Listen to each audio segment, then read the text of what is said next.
Hello, everyone, and welcome back to Director Watch, an AwardsWatch podcast that attempts to get inside the mind of cinema's greatest auteurs, explore what drives them, and maybe we go on a few unrelated tangents along the way. I'm Ryan McQuade, executive editor here at AwardsWatch, and joining me, as always, is the man with the scars on his face, my co-host, Jay Ledbetter.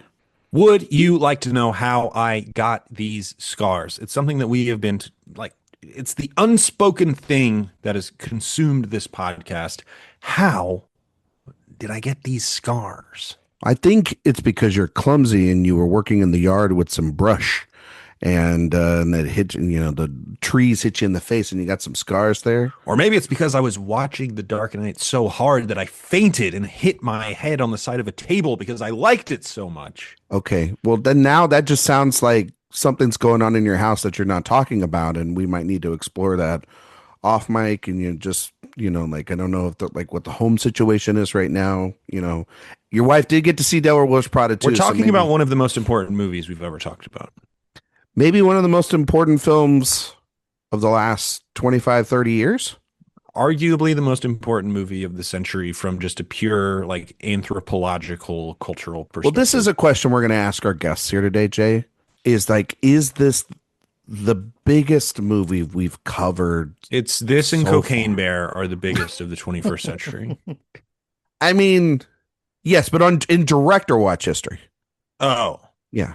Yeah. We haven't gotten to who directed Cocaine Bear? I think that was Terrence Malick. Okay, that's right. Yeah, we really found the Jesus in that Cocaine Bear, right? No, we're going to talk about that was Elizabeth Banks, I think, directed. Was it? It is Elizabeth Banks, isn't it? Director of Pitch Perfect 3 and Cocaine Bear.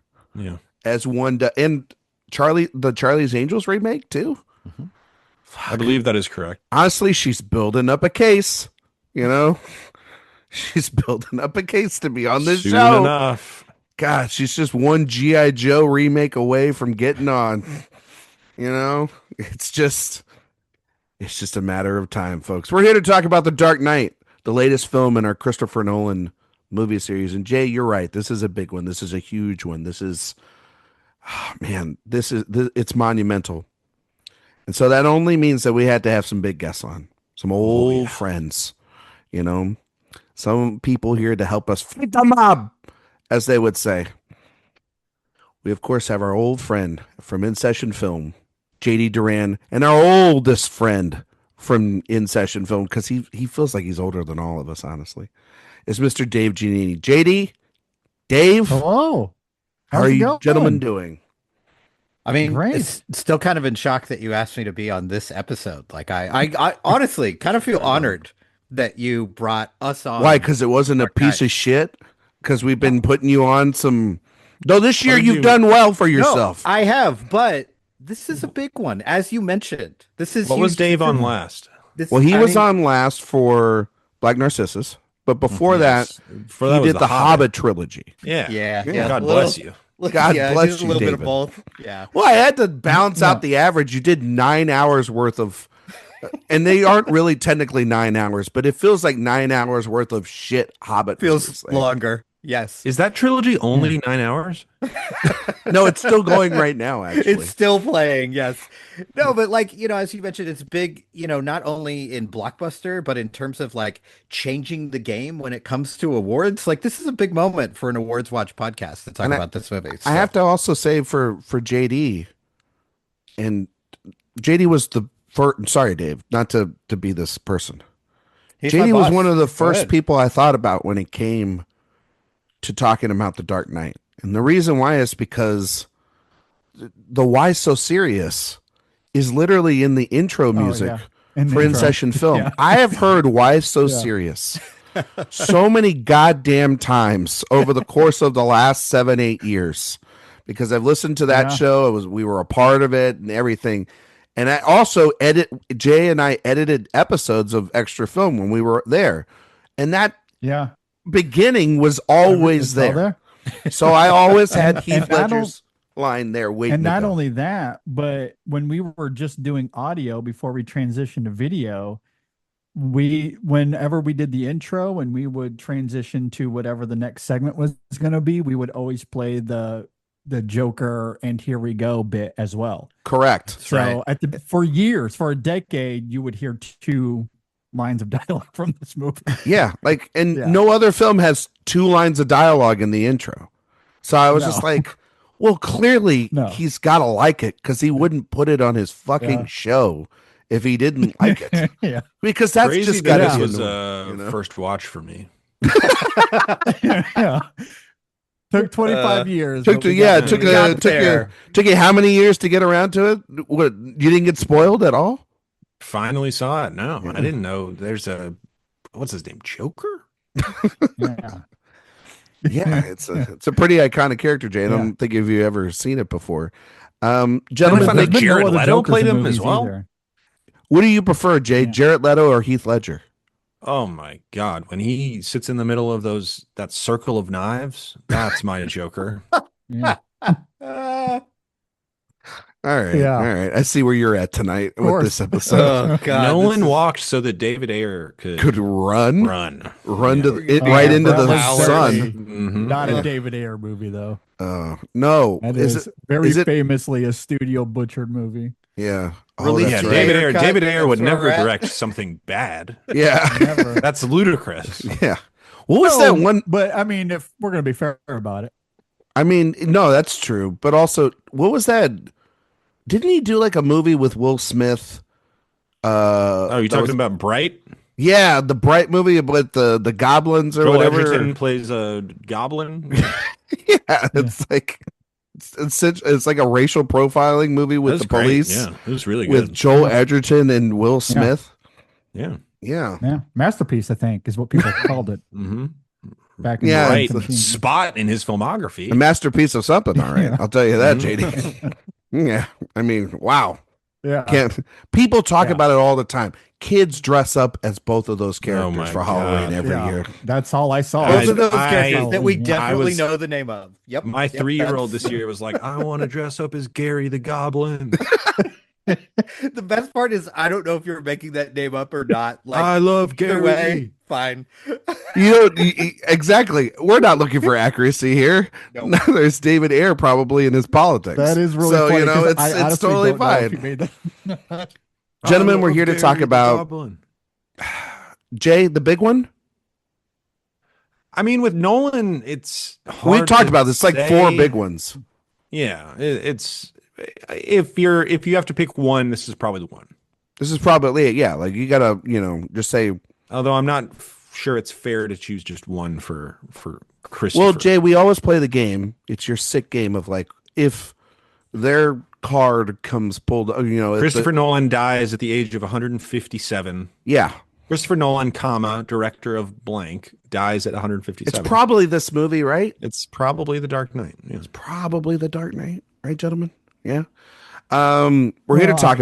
Yeah. JD. Yeah. You think? Yeah. It's either this or Fallen. Are though kind of tricky because they're going to pander to what's most popular, but that most popular, at least in my opinion, isn't always most defining.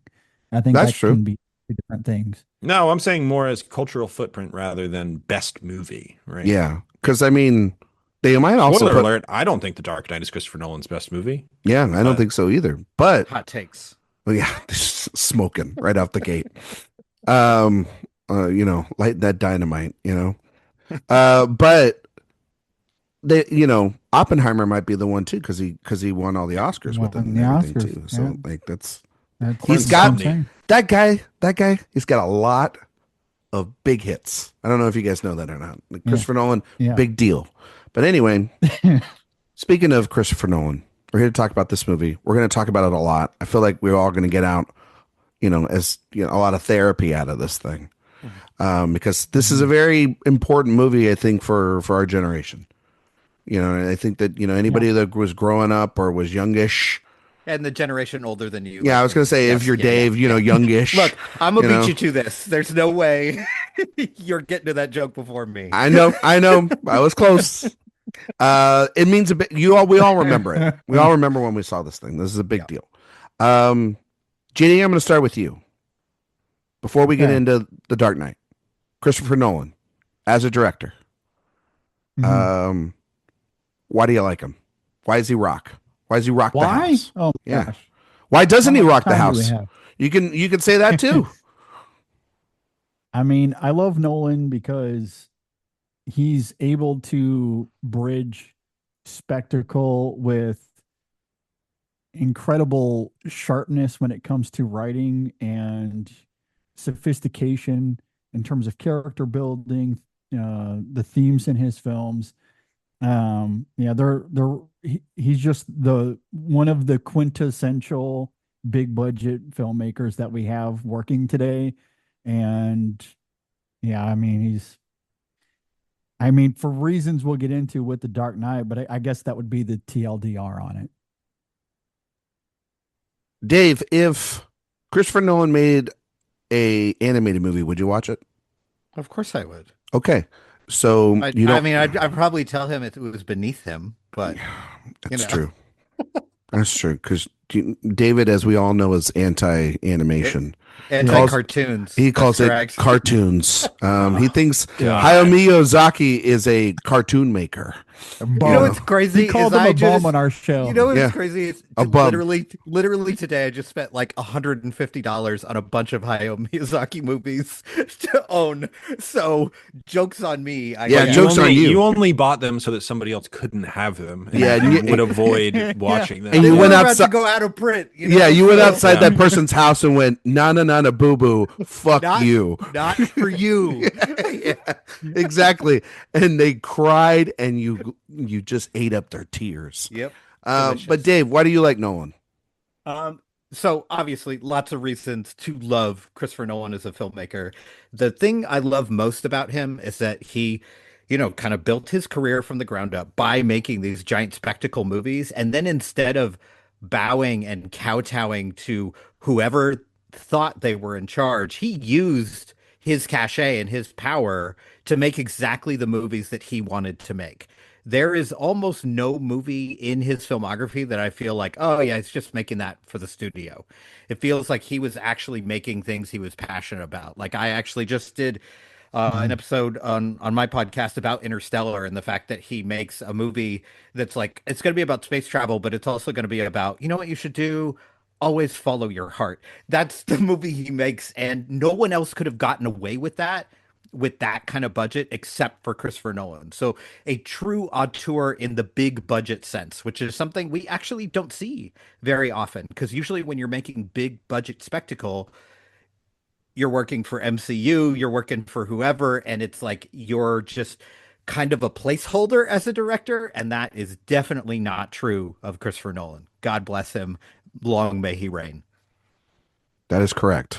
What JD and Dave said is absolutely correct. We'll take those answers and we'll bank them in the series archives. Gotta say, guys, we talked about Prestige a lot last week. A couple weeks ago, we talked about Batman Begins. And even in the Batman Begins conversation, we couldn't help but allude to what this movie was going to be, because I mean, Nolan did it himself. He had that what's that Joker card? All right, like what? Which he claims is like, I wasn't sure if he was going to be the villain of the next movie. And I'm like, if you didn't make the Joker the villain of the next movie, there would have been riots at the movie theater. You're an when ass the trailer at showed. that point. But this is one of the biggest films of the last 25 years. Some argue it is the greatest comic book movie of all time. Some argue that it is I actually want to hear everybody's answer to that at the end. Well, we'll answer that by the end of this. Yeah. I'm just rattling out some notable things that this is talked about as Thor: The Dark World,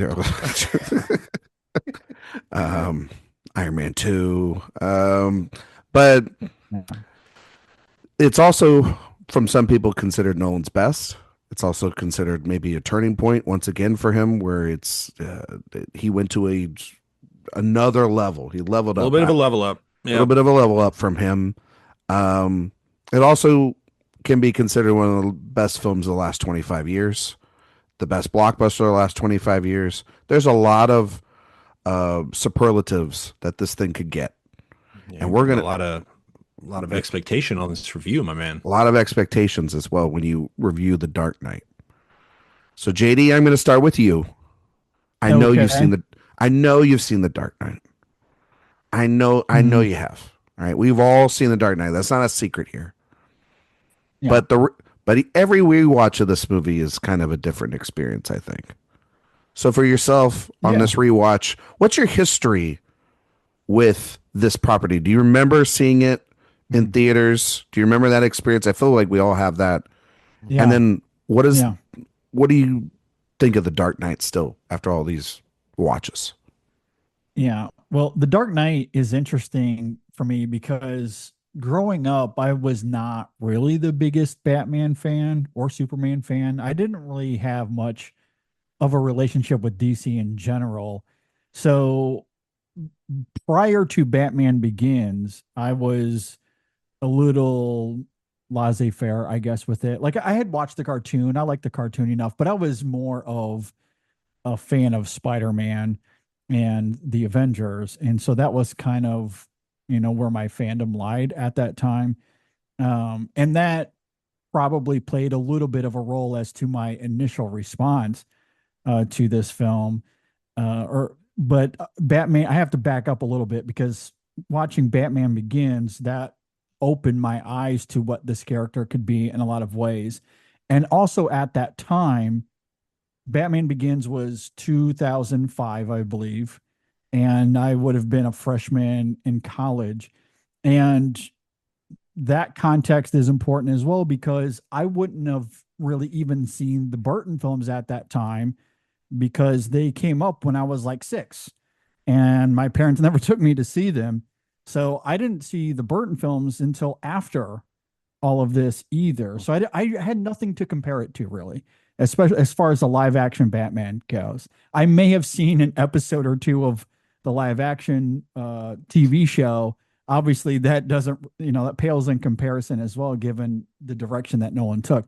So watching Batman Begins, having not much of a relationship with the character, certainly opened my eyes up in a big way. The film comes out in 2008, The Dark Knight, that is. And I do miss those days where you'd have to show up to the theater 3 hours early, especially if you're going to watch this at a midnight showing. And back then, when you showed up on Thursday night, it was a midnight showing. There were no only the real heads 7 o'clock showings on Thursdays. Oh, yeah. And you get there at 9 o'clock still, 3 hours, and the line is around the block. And what a time. That image lives vividly in my mind. And of course, you're there having a great time. And to see what this film became, even as Batman Begins opened my eyes to the character, this obviously levels up in a big way.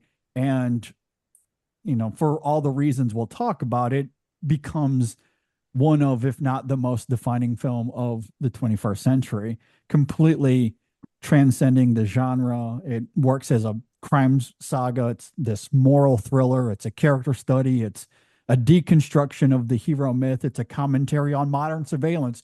Turns out this film would have been prescient in so many different ways. And 20 years later, it's still the blueprint. The effect on the industry, the formula is as apparent as ever.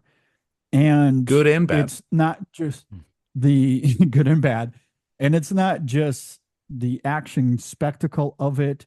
I love the way the characters interact here. The performances across the board are phenomenal. Heath Ledger especially looms over everything here. I love the relentless pacing of this film, but despite that, I still think the film slows down on occasion enough to let that character breathe. And it makes for some pretty brilliant moments when character and spectacle collide. And that happens quite a bit once we get to the third act of the movie. So yeah, I love the layering here, love the spectacle of it. Again, going back to what I love about Nolan as a filmmaker, like he bridges those two worlds beautifully for me. And I don't know if there's a better example of the Dark Knight. Masterpiece. David? Oh, we're throwing out the M word right off the bat. Yeah. Ooh, one M word. And look, and to be clear, last thing I'll say real fast. I say that with the caveat of this also isn't my favorite Nolan film, and I also don't think it's his best either. Okay. It probably ranks among my top 5 Nolan films. Is it the greatest comic book movie ever? Maybe. I don't know. We'll debate and talk about that. But Jonah Hex. Despite it not being his best or my favorite, I still think it is a movie that earns that M title. I bet you hadn't heard the words Jonah Hex. I hadn't heard that in a long time, Jay. God damn it. Only you be bringing him. David, same drill, sir. Yeah, Dark before I get into my history, I just want to point out that JD said he saw episodes of the cartoon, not the animated series, the cartoon. The disrespect that you give to the form. How dare you, sir? You have no room to talk, sir. Look, I'm just saying, I'm not. No, people are saying cartoon. Oh, the Batman people are saying the animated series. It's a cartoon. I'm Okay? rubbing off on JD. This is When did he watch him? Saturday morning? Well, some would say with what kind of cereal did he have? You know, that's how Dave sounds right now. So You're doing what on JD? Easy there. My history, I think, is kind of the exact opposite of JD. Batman was a big deal for me. It is the 1989 Batman was the first movie I ever stood in line for. I was 10 years old. I watched the live action series with my dad, the reruns on Coffee TV 20 in the Bay Area. Dave, one quick question. When you did see that, when you saw Batman in person, did you have a full beard already? Yeah. Okay, just wanted to make sure. Definitely. Thank you. So, and this movie in particular, after seeing, of course, Batman Begins, it's, you know, as everyone has talked about, it's a very different take on the character. It is much more grounded, quote unquote, dark and gritty version of a comic book movie. And I loved it and was really, really excited when this movie was coming out. So much so that this is the farthest I've ever traveled to watch a movie in the theater. I drove from San Jose, California to Los Angeles to see this in the best theater I could on opening night at midnight. So it was, and there was a lot of buildup. I mean, people were in costume, you know, people had the Joker makeup. Like it was. Wow, already? It was an event. Wow. Well, if you remember the poster, you could kind of you could do it. Yeah, I guess so. And the trailer, if you, I guess so. So wait, so which theater was it? You know, I don't remember because it's so long ago, but it was some giant IMAX. Did you see it in the Chinese? You didn't see it in the Chinese theater. No. But it was just like a big one. Okay. Massive theater. Why were these people taking this movie so seriously? God damn it. Keep going. Keep going, Dave. Yeah. Don't listen to him. Sometimes it's just best to do that. So obviously huge buildup for this movie. Was kind of scared I would be disappointed by it because like you can only build something up so much, right? And then within the first 5 minutes of that movie, that giant introductory IMAX sequence, I was like, oh, well, cool. I'm going to be obsessed about this.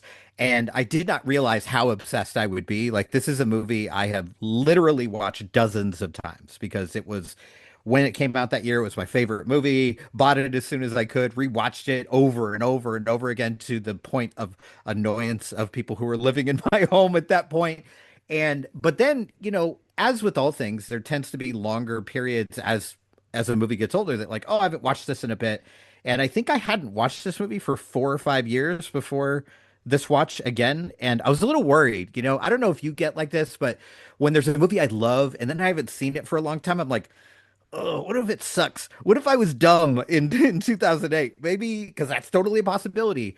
But you know what? I watched this and, you know, JD talked about the pacing of this movie, which is just perfection. Like, as you mentioned, there are points in the movie where it flies, it just books, and then it picks the exact right moments to slow down and to allow you to understand the characters more and understand the relationships more and what is actually at stake. And so I watched this again and I was like, 2.5 hours went by like it felt like 90 minutes. Like I was just, and it's just as good now as it was then. It's gotten like weirdly like negative attitudes because of the whole like, oh, film bro thing.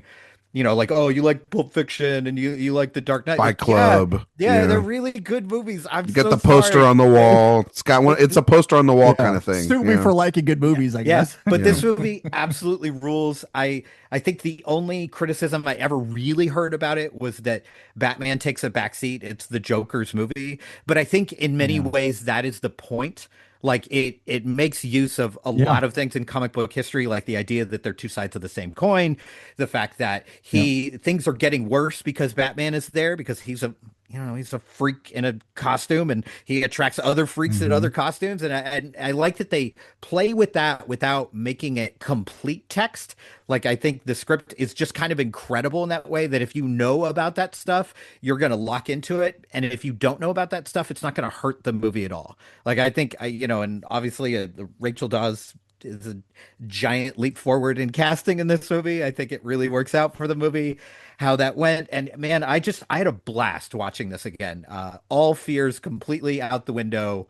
Just a really, really fun and great watch. It's kind of the ideal of what you want from a comic book movie, where it's like, it's a great comic book movie, but more importantly, it's a great movie that stands on its own. You don't even need to see Batman Begins to really love this movie. You could just watch this siloed and you're like, yeah, incredible comic book movie. Like, at worst, top 3 comic book movies of all time. At very worst, great movie. You going masterpiece? We'll talk. Okay. So I like this film more than Dave. That's let it be known. Bottom line. Wow. Must be an age thing. Yeah, you're a blockbuster guy. Exactly. It's understandable. I like Batman more than Dave. That's I like Batman. Yeah. Jay. The Dark Knight. The Dark Knight. I don't know if you and I have had like conversations about it before. Not really. You know what's crazy? I was thinking, when was the last time I saw this movie? I've never logged it on Letterboxd, and I log basically everything. Movie I've watched on Letterboxd. That must mean that you hadn't seen it in a hot minute. Probably like 10 years. Wow. Yeah. I mean, honestly, I just like, I scrolled through all my logs on Letterboxd just now. First movie, November 2017. Okay. Brian De Palma's Snake Eyes. Okay. All right. First movie I ever logged on Letterboxd. Wow. Jay, N-word? Basically the same thing as The Dark Knight. This is good. Tomato. But I had it rated, but I had never logged it. Okay. So I had gone through and been like, oh, I've seen that. Here's you did one of that like early on. Right. I did an audit, but I did not watch it. Okay. So this was the first time I'd watched this movie in about a decade. Okay. What do you think of it? It's very good. I think it's quite a good film. It is. I mean, I'll just tell you, it is a movie that is just sort of like ingrained in my DNA in the same way that Batman Begins was when we talked about that. But this one even more so. Yeah. Because this is a significantly better movie than Batman Begins. A movie I like a lot. But even the stuff that I don't think he does perfectly in this film, I still think he has not a great handle on hand-to-hand combat. But it's still a huge step up. What about hand-to-dog combat? Batman Begins. Well, he's hand-to-dog always been the master of hand-to-dog combat. But I mean, just from scene 1 of this movie, it is just like, I when I went in to watch this movie, I was like, okay, I'm going to the basement. I'm turning off all the lights. I'm getting the surround sound totally fired up. He doesn't just do that for The Dark Knight, by the way, folks. He's doing it for. I do this very regularly, but for this movie, I was like, my phone is going in the bedroom. I'm just watching The Dark Knight. This is great. Haven't done this in forever. And there were seriously 20 moments of this movie that I was just like, oh, that's iconic. That's like something that is just a part of film history and something that I could quote, 30 seconds before it was coming. I knew it was coming. And it is more or less a crime film that sort of incidentally has Batman in it, which is what I love so much about it. It's a Michael Mann ripoff that has Batman in it. I mean, what's not to like about the movie? It is so indebted to other films. I do think it has a real third act problem. I am one of those people. I think this drops off significantly toward the end of the film when it kind of forgets that the Joker is in the movie. But I love, 90% of this movie. I'm just like, look at it. They flipped a truck. They just turned the Batmobile into a motorcycle. That's awesome. How cool is that? Yeah. And it does also have not just cool action and whoa, that's so cool, but there are lines of dialogue that I think are very intelligent in very succinct ways. I mean, you either die a hero or live long enough to see yourself become a villain is basically like one of the mantras of the 21st century in America. And it was just a line that Aaron Eckhart said at dinner in The Dark Knight. And there are 3 or 4 examples of dialogue like that. And the action just feels so epic. The IMAX sequences in this movie are exquisite. The stunts, Bale is incredible. I'm not wearing hockey pads. Maybe the greatest line in cinema history. This is a movie that is not just an exhilarating film experience. It is a movie worth dissecting, worth breaking down, not just from this perspective of, what it means to American culture, movie culture at large, but also as a story itself. It is very much worthy of criticism, dissection, breaking down, which is what we're going to do for the next, 3.5 hours. Yeah, it's gonna be a long one tonight, folks. But that's honestly the type of film we're talking about here. I didn't even talk about Heath Ledger. It's one of the greatest performances of the 21st century. Yeah. I think it was JD who I saw on Letterboxd basically write what Dave said and what Jay kind of said too, where it's just like, are we undervaluing The Dark Knight? Are we at like this point where like we have to go back and watch this and do it for a pod and realize, oh no, the whole like thing of when a popular movie gets turned on its head by the internet, you guys are idiots for liking that one. Also, and then you watch it and you're a like, superhero movie. It's you like guys in capes, kind of the one that started it, whatever. I mean, and then it's like whatever, because then you watch it and you're like, fuck, this movie rules. It still rules, and it's always ruled, and those people are idiots, and they don't deserve to have a place in society. Kind of paraphrasing Steve Lockjaw a little bit, And I gotta say, go all the way back. I was anticipating this movie the minute Batman Begins ended. When that card flipped, we talked about it 2 weeks ago. It's like one of the great fan service moments of all time. And so I went and saw Prestige with my dad, knew that was going to be the movie in between. And that movie still, like I said last week, that rocks the house. It's a great movie. It's a fucking good movie. And so when I knew this movie was next, I was like, sign me the fuck up. And I loved Ledger. I thought he was such an interesting actor. He was making excellent choices and was on a path to something. And I just had a feeling in my head that this was going to be special. And so I remember going specifically to see, I believe it was I Am Legend, if I'm not mistaken. To see the prologue of this thing. Honestly, decent movie. It's not bad. And I remember even being more hyped than ever because they showed the prologue, then they showed the trailer. And the trailer is still one of the greatest trailers I've ever seen in my life. The sort of slow reveal Nolan in that trailer knows how to cut a damn trailer of Ledger's Joker and how they play it almost like a horror movie. In that, I was like, get me to this movie as fast as you can. Obviously, the tragedy of Ledger taking his life 6 to 8 months before this movie comes out, it shocked me. It shocked my family because we all went to the movies. We all saw this stuff, and it was a massive loss. I remember Daniel Day-Lewis's speech at the SAG Awards dedicating his win for There Will Be Blood to Heath Ledger. It was a massive loss. And yet we had this thing that was coming.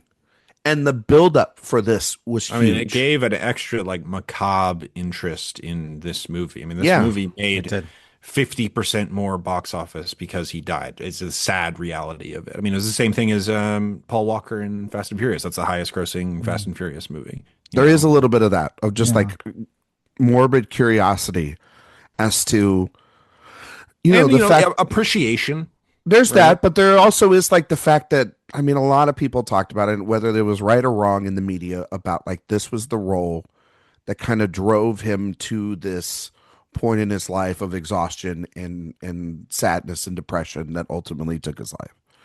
And yet by every account, by the way, when you listen to actors like Gary Oldman or Aaron Eckhart or Bale or whoever, they said that, yeah, he was deeply in it, and Nolan too, he was deeply in it, but then there were moments where he was still himself. And so it's not like he was doing a full Daniel Day-Lewis into this thing, but I think that has basically been debunked. Yeah, it's been massively I'm pretty debunked. sure that's been debunked Yeah. since then, yeah. And so I just remember my mom and I had tickets to see it on Saturday, and it came out on a Wednesday. And I told my dad, I can't wait till Saturday. I don't know why we bought tickets on Saturday. We're stupid. We got to go right now. So we bought a 10:30 a.m. ticket on that Wednesday. Oh yeah. And there were about... Dude, that's the best time to see a movie. It's the best time to see a movie when nobody's there. Everybody's at work. Yeah. It's 10:30. Ryan, not interested in the communal experience of the theater. I just Listen. want a big room to myself. Listen, saw Devil Wears Prada 2 pretty much in an empty theater, and I was okay with it. I had a great time. Let me tell you, I saw Michael in a fully packed theater, and I wanted to moonwalk off a cliff. But you did write a great review about it. Yeah, So, well exactly. done. There you go. So we It were was living worth it. It was different all lives, worth me it. and Jay. Yes. But I sat there at that 10:30 screening. And have you guys ever seen the show Mad Men? Yeah, that little known show, Mad Men. Yeah, Okay. I did see that one. So there's a moment when he takes his son to see Planet of the Apes. Mm-hmm. And that show scene there where they're so blown away by it. I can't even speak to one another. Just like, and Don just suggests to his son, do you want to watch it again? Mhm. And they go and they buy a ticket and they go and watch it again.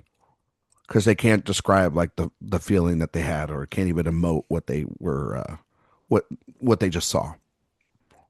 Mhm. I told my dad immediately, we have to see this thing again.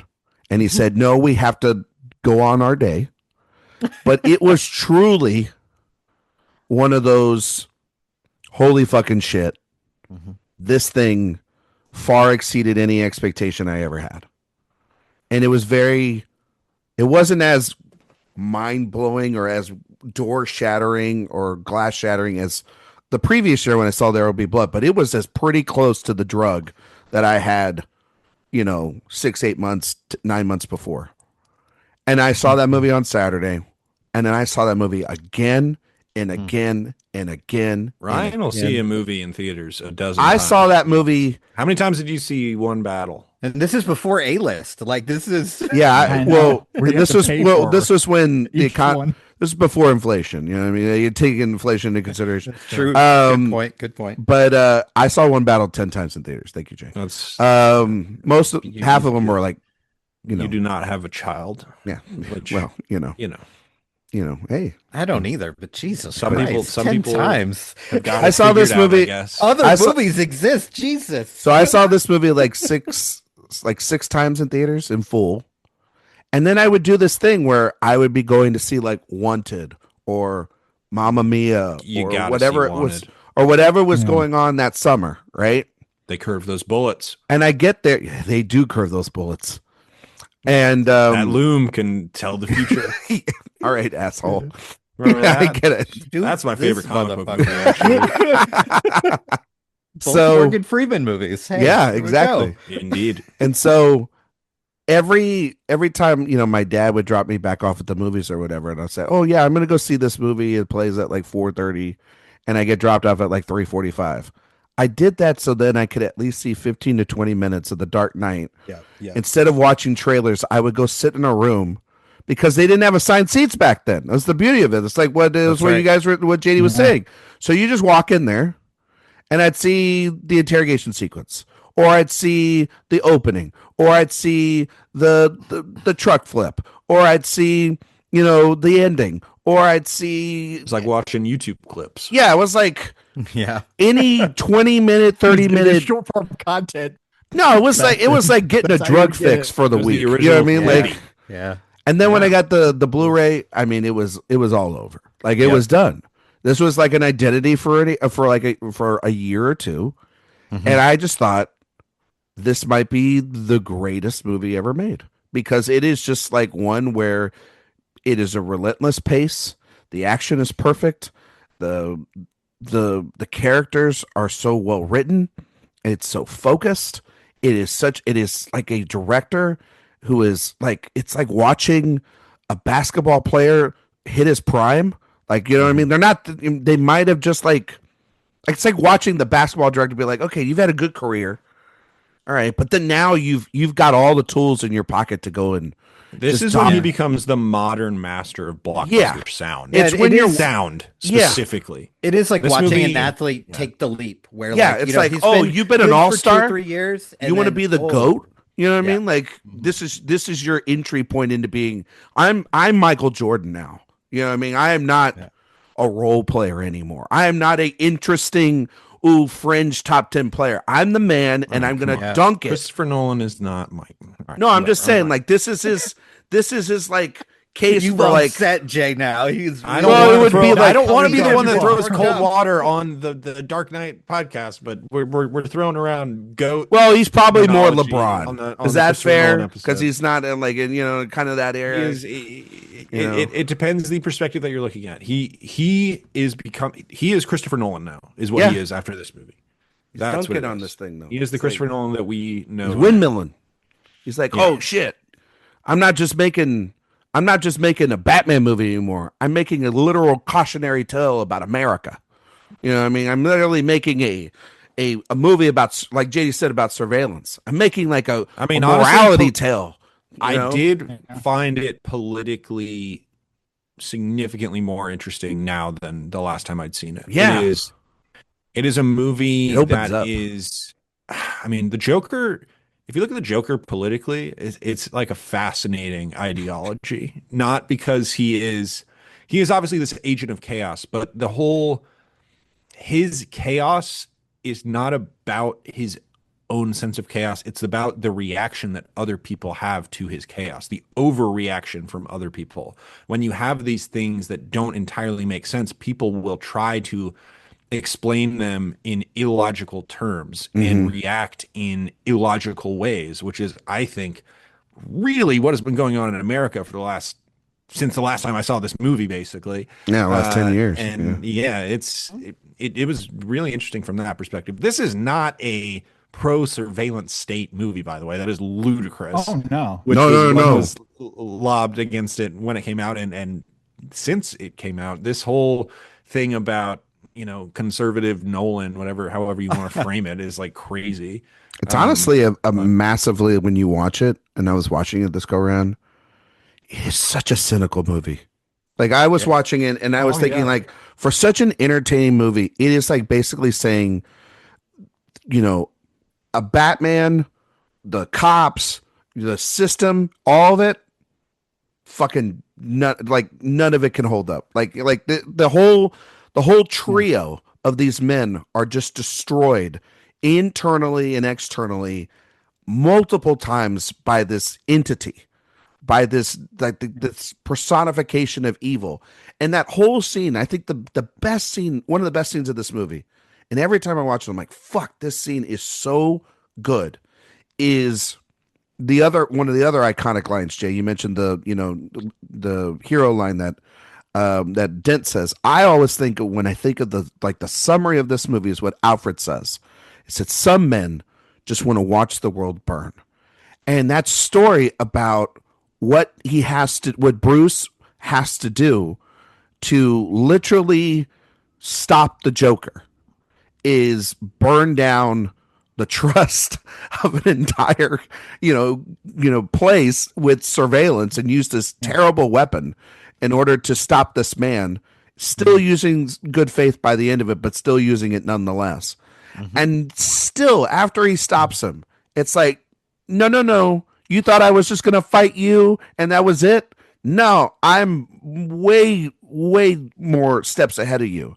And this is not taking into account the calculation of the Joker. and how smart he is and how manipulative he is to someone like Harvey Dent and how much enjoyment he has through all of this chaos and death and destruction. And Ledger's performance inside of all of it is a miracle. It is one of the greatest performances ever that I've ever seen. And it is one that doesn't even have to be on screen. To Jay's point, like he does disappear from the film, and I've kind of forgot how much he disappears at times. But everything in this movie is an action or a reaction to the chaos that he is describing. And it is one of those where I was done watching the movie, and this is just every time I watched it, I've been in awe of it, in awe of this movie. But this time I felt particularly sad because we got this great performance. We lost it at a cost of this person. And you just think about the next 17, 18 years since this movie's come out. We're almost on the 20th anniversary. If he was doing this within this movie, what would he have done in the next 20 years? It would have been monumental if it also would have been kind of insane if he got to live through it, because this character spawned so much, and this movie spawned an identity that is up there with The Social Network, I think, as the film that defines the 21st century. This is the blockbuster. Yeah. That is the, I don't know, I wouldn't call The Social Network a blockbuster. That's the drop. From a pop culture perspective, this laps The Social Network. True. Right? I mean, you could say from like a critical perspective how that is defining the century, but from a cultural perspective, this is the one. It's not only just the subject, the film itself and everything, but it then spawns the filmmaker of the century, which is Christopher Nolan. Like, this builds him into the brand. He is the brand. And if I had to defend his storytelling here, I think honestly, for all the reasons you guys articulated, it's exactly why I think the Joker has to disappear at times in this film, because we do need to see the reaction to his chaos. Because at the heart of this film, for me, as much as that dichotomy of chaos versus order, it is the backbone of the film in a lot of ways. But I think underneath that, it's about the fragility of morality. And we have to see that manifest. That's all that he is trying to provoke throughout this entire film. And not only do we see Dent become the most pivotal victim of it, and I do love how the film goes about demonstrating that in the ways that we see, but even with Batman himself, he crosses these lines, especially when it comes to surveillance, most notably. And I do love how that crystallizes in this film as well. And I mean, to the point where Lucius doesn't even know that this is happening. One of the funniest scenes of the film is when he finds out that Bruce is up to something, when the accountant finds this anomaly and he poses this hypothetical to the accountant. That's a really funny exchange. So great. But like, Bruce keeps that to himself. He has to reveal that at the right time because he knows that he's crossing a boundary. He knows that he has to go to these extreme lengths and that it's murky territory. So yeah, the film is very much aware of how murky it is. And again, the prescient nature of that, not that surveillance was this taboo subject in 2008, but the Snowden leaks wouldn't come out until 2013, 7 years later. So it is staggering in terms of how prescient the film is in that regard, but also like how Batman has to react even at the end of the film, as the film is pseudo deconstructing this idea of the hero myth, and he ends up having to take the blame. But when you break all that down, like he is lying to the public in order to save face for someone else. And I just love the questions that arise out of that, because it's not as if he doesn't really have much of a moral leg to stand on, I guess is ultimately what I'm trying to say. Like he's very much crossing all these boundaries because he believes it's the only way to respond, to put out the fire of the chaos. And so for the Joker to have to disappear at times for all of that to manifest, I actually find that sublime. I think it's breathtaking storytelling so here. Good. I just want him on especially screen. when you couple it with the performances as you're talking about and what Heath Ledger brings out of it, what Christian Bale brings to the role in that regard, and him having to wrestle with those nuances within Bruce. Yeah, I mean it's staggering. Aaron Eckhart, of course, as Harvey Dent as well. So yeah, I think all of that plays out quite impeccably. Not to say that it is perfect. I don't know if I would go that far. Maybe it's an imperfect masterpiece. I said that about Sinners last year. I don't think a film has to be perfect for it to be a masterpiece, especially for what I said that about Return of the King. Yes. Yeah, that's another great example. So like, yeah, I think this very much falls under that same umbrella. And yeah, and then you couple that with the action and how it all kind of plays out. And I mean, it's staggering to watch, but I do find those sophistications in the writing to be pretty sharp, especially in hindsight. Like I thought it was great in 2008. I don't know if I understood all of them at the time. I certainly wasn't as politically in tune in 2008 as I am now. And yeah, I think all of that was definitely handled by Nolan. I think about when I was watching it this go round, I thought about the line that Harvey says at the end of the film. We tried to be decent men in an indecent time. And boy, did that line fucking slap me in the face when I was thinking about the fact that over the course of the last, in a post-Bush, post-9/11. America in the mid-2000s, we were doing pretty good. We were cooking. I mean, compared to now? Yeah. This is one of the definitive post-9/11 movies. It definitely is. And Ryan, because that line that you're talking about, like, I mean, did we just end up doing that in our political system with when they go low, we go high? Like we didn't learn the lesson from this. We didn't learn it from here to go to this. I mean, like it's miraculous when you watch this of just like not only the fact that it is a living document of the Bush era, sort of just the instability of the Bush era, the lies that are told politically, the lies that are told to the public to keep us safe, to in the name of safety, in the name of freedom, in the name of justice, in the name of the status quo. And then you just over 18 years of seeing a movie that these three men are the personification of the America now that we live, where it is fighting and trying to keep a system alive when the system itself is so vulnerable enough that if someone who is despicably evil can just come in and do a couple of things and rock it to its core. I mean, there's that line. Look at what I did with when I killed a couple of people, and just a couple of bullets and a couple of bombs can do. Like that's what like the Joker is talking about to Dent. Like, just turn your plan on its head. Like there's just the little things there. It's like it's your little, everybody starts losing their minds. You know what I mean? No, say it like he says it. And everybody's losing their minds. Which is wonderful.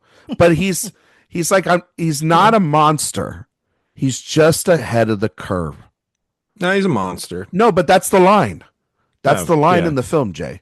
And then you're like, fuck.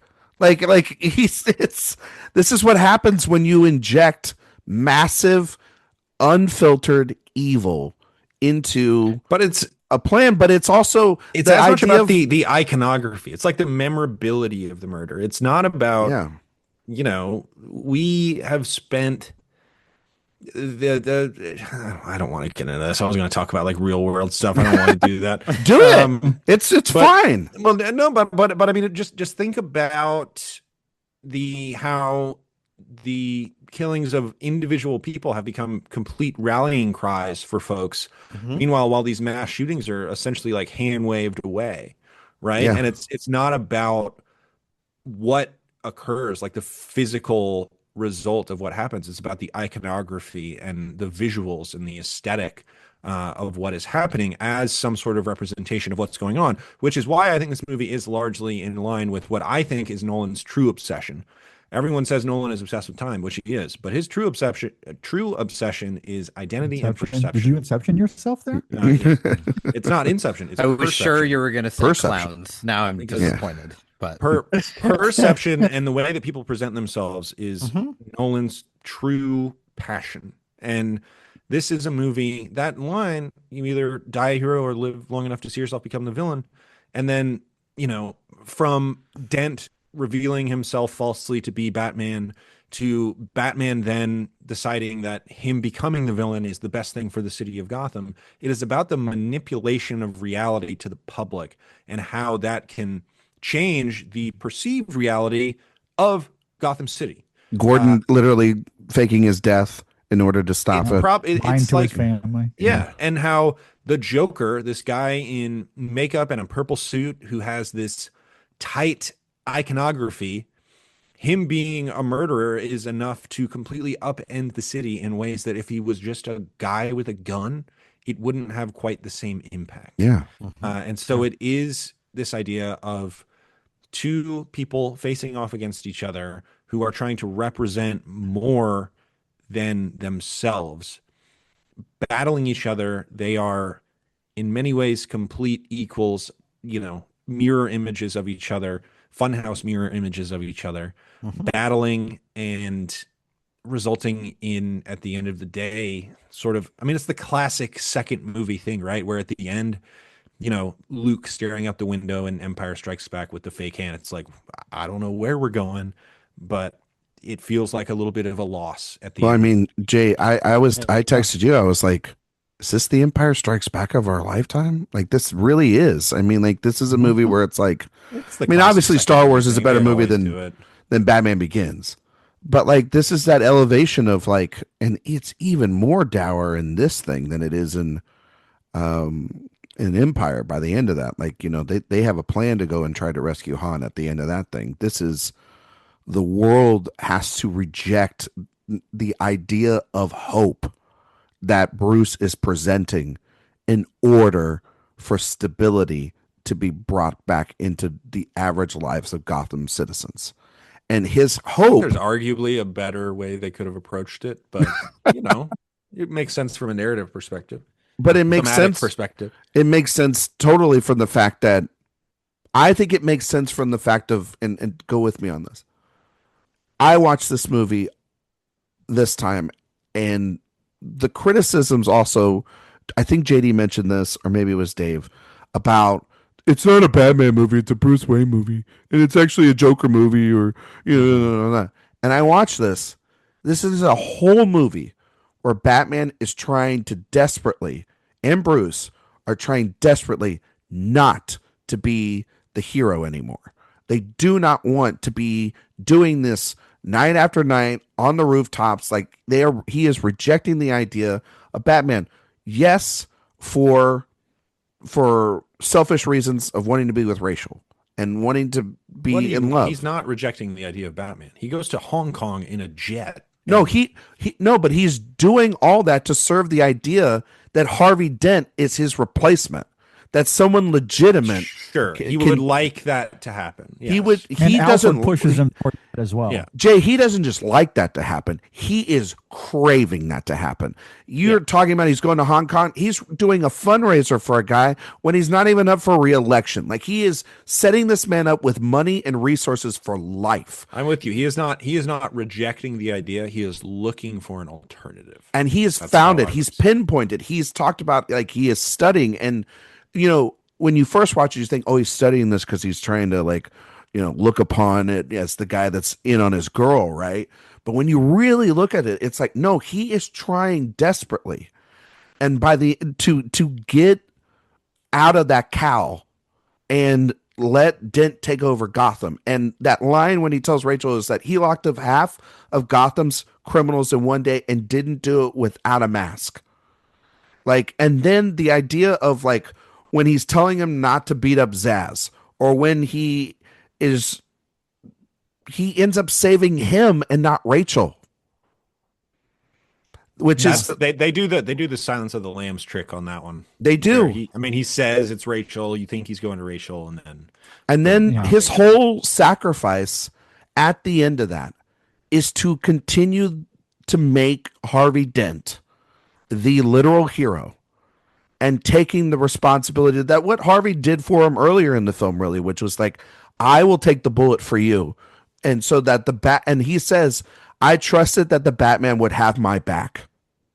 And at the end of this movie, he does that within someone saying, but the Joker cannot win. And he repeats the line, you either die a hero or you live long enough to see yourself become the villain. Bruce, this whole time, has tried to set up a way out, and Harvey is his way out. And tragically, it doesn't work out because the Joker's manipulated it. And and there's that moment when Bruce's voice changes slightly enough when Dent says, I lost everything. And, you don't know what that's like. And he basically says like, yeah, you weren't the only one. And I don't think he's just talking about Rachel. I think he is talking about I believe Harvey Dent, the man that was going to take over as being the right hope for Batman.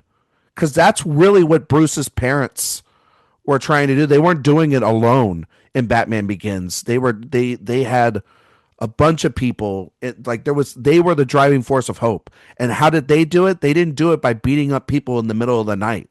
They did it by being people in the public. He wants to be Bruce Wayne, but he is forced to be Batman even until the end of it because of Dent's turn, because what the Joker does. He kills he kills any chance of that hope that we see him hanging on to throughout it. And then what does he do? He blames himself for it. He blames himself. He takes all of that and he goes into hiding. That's the kind of fascinating thing. And one of the fascinating things about when you go to The Dark Knight Rises is that he's in hiding because he's still blaming himself. And what do? They make Harvey Dent a martyr. They make him this hero that nobody can, to your point, Jay, like his death becomes the linchpin for legislation that passes, this anti-crime legislation that is a sweeping thing that has ramifications for decades. Crime. Yeah. I mean, like, that's what they do. And they make essentially the Batman they outlaw it. What if crime was illegal? What if the vigilante that was helping the streets, and also the public still doesn't know if Batman is a good thing or not, because, when you see them and talk to the mayor and stuff. How they murky the waters here, because you can argue that, I mean, there is a gray area there. I mean, not only with surveillance breaking people's privacy, but again, by letting himself become the villain, he's deceiving the public and undermining the very justice, the system anyway, that he's trying to protect, or that he's trying to be emblematic of. And again, like I love those nuances there. And so like, yeah, there is a level of, should they trust them or should they not trust them? But that's what's so interesting about the character and how the film goes about manifesting the chaos set off by the Joker. Like there's just all this unraveling and everything has a purpose to it. Yeah. And it's riveting to watch. David? The thing I kept thinking about while I was watching this movie this time is the genius of this screenplay that allows everyone to have their moments. Yeah. In a comic book movie, especially a comic book movie with like a man dressed up as a giant bat and a man dressed up as a killer clown, it's very easy to only focus on that and just like, let's just go with it. We all remember Batman the Animated Series, we had, Mark Hamill doing all his crazy bits. Sure. In this, one of the most impactful characters to me is Jim Gordon. Oh, Oh, Oldman man. just hitting homers. It helps that you have Gary Oldman, okay? Like one of the greats, absolutely. But even understated Oldman, though. Yeah. even for a great act, yeah, because he's definitely done big, broad performances. Like he gets a little big at the end where he goes, "I was trying to fight them up," and it's one of my favorite lines. I say it all the time around the house. Where like my wife's like, "You didn't do that today," and I went, "No, I was trying to fight the mob." Do it all the time. But there's a lot of small moments with him that really work. Like, I mean, when he reveals that he is alive to his wife, that moment between them, I think, is beautifully staged. And the moment where he talks to his son, and he said, it's a really sweet kind of moment where he's like, actually, I saved him. I saved him. It's so good. And that all comes to a culmination much later in the film in that kind of final confrontation. And it's like, it's so carried by Oldman. And it's interesting to watch this, like you said, understated, normal guy, a decent man working in an indecent system. He has to trust cops that may or may not be dirty. He has to trust a man in a bat suit. He has to do all this stuff in his normal way. And I think it's just a stunning performance in a movie that has, like, as you mentioned, Ryan, like not probably the greatest comic book movie performance of all time in Heath Ledger. Oh, easily. Like, that's easily up for debate. Jay, don't make some snarky comment. That's correct. Yeah, as I watch this Brolin now, and Jonah Hex. As I watch this now, much later, I am like very drawn to Oldman's performance here because he's an odd stabilizing force, grounding force, in an insane movie. Like so much because like this is the one movie that Nolan did in the Batman universe that really it toes the perfect line. Like like you said, it's a really good crime movie. It's really grounded, but then there's a couple like Batman TM moments that he absolutely nails. In his comic book, he's got a lot of gadgets in this movie. He's got a lot of gadgets, and that flying sequence in Hong Kong, that's fantastic. Does it make any sense? Absolutely not. Absolutely him trying to do a Bond movie. Like that's him to wanting to be like, I got to do a Bond sequence in this thing. I think the Bond sequence is the escape from that. The hook. But I mean, him like diving through like that stuff. I was like, man, this is so cool. Like, for lack of a better term, this is just the coolest stuff ever. And he really, every one of those sequences, even in the very beginning where he, crashes down on the car through the parking garage, like that stuff all really works. Like, I would say in Batman Begins, which is a movie I like, some of the hand-to-hand combat, as you mentioned, Jay, brutal, not the best. And even the big action moments in that movie, aside from maybe the hallucination sequence, all those are kind of like, okay, that's fine. The set pieces in The Dark Knight. There is no set piece in The Dark Knight that is okay or fine. They all absolutely What's rule. your fave? Let's go around the horn. What's your fave? I mean, I think I just said it. It's the Hong Kong sequence is my go-to. Wow. I love it. JD? I love it. Oh man. Yeah, I mean, I might be with Dave actually. The Hong Kong interesting. Jay? Okay. Yeah. They flipped a truck. Jay. It is really cool. I think I go the opening though. I think the opening, the bank robbery is really the bank robbery is great. Kind of undeniable. Yeah. Yeah. But then when they flipped that truck though.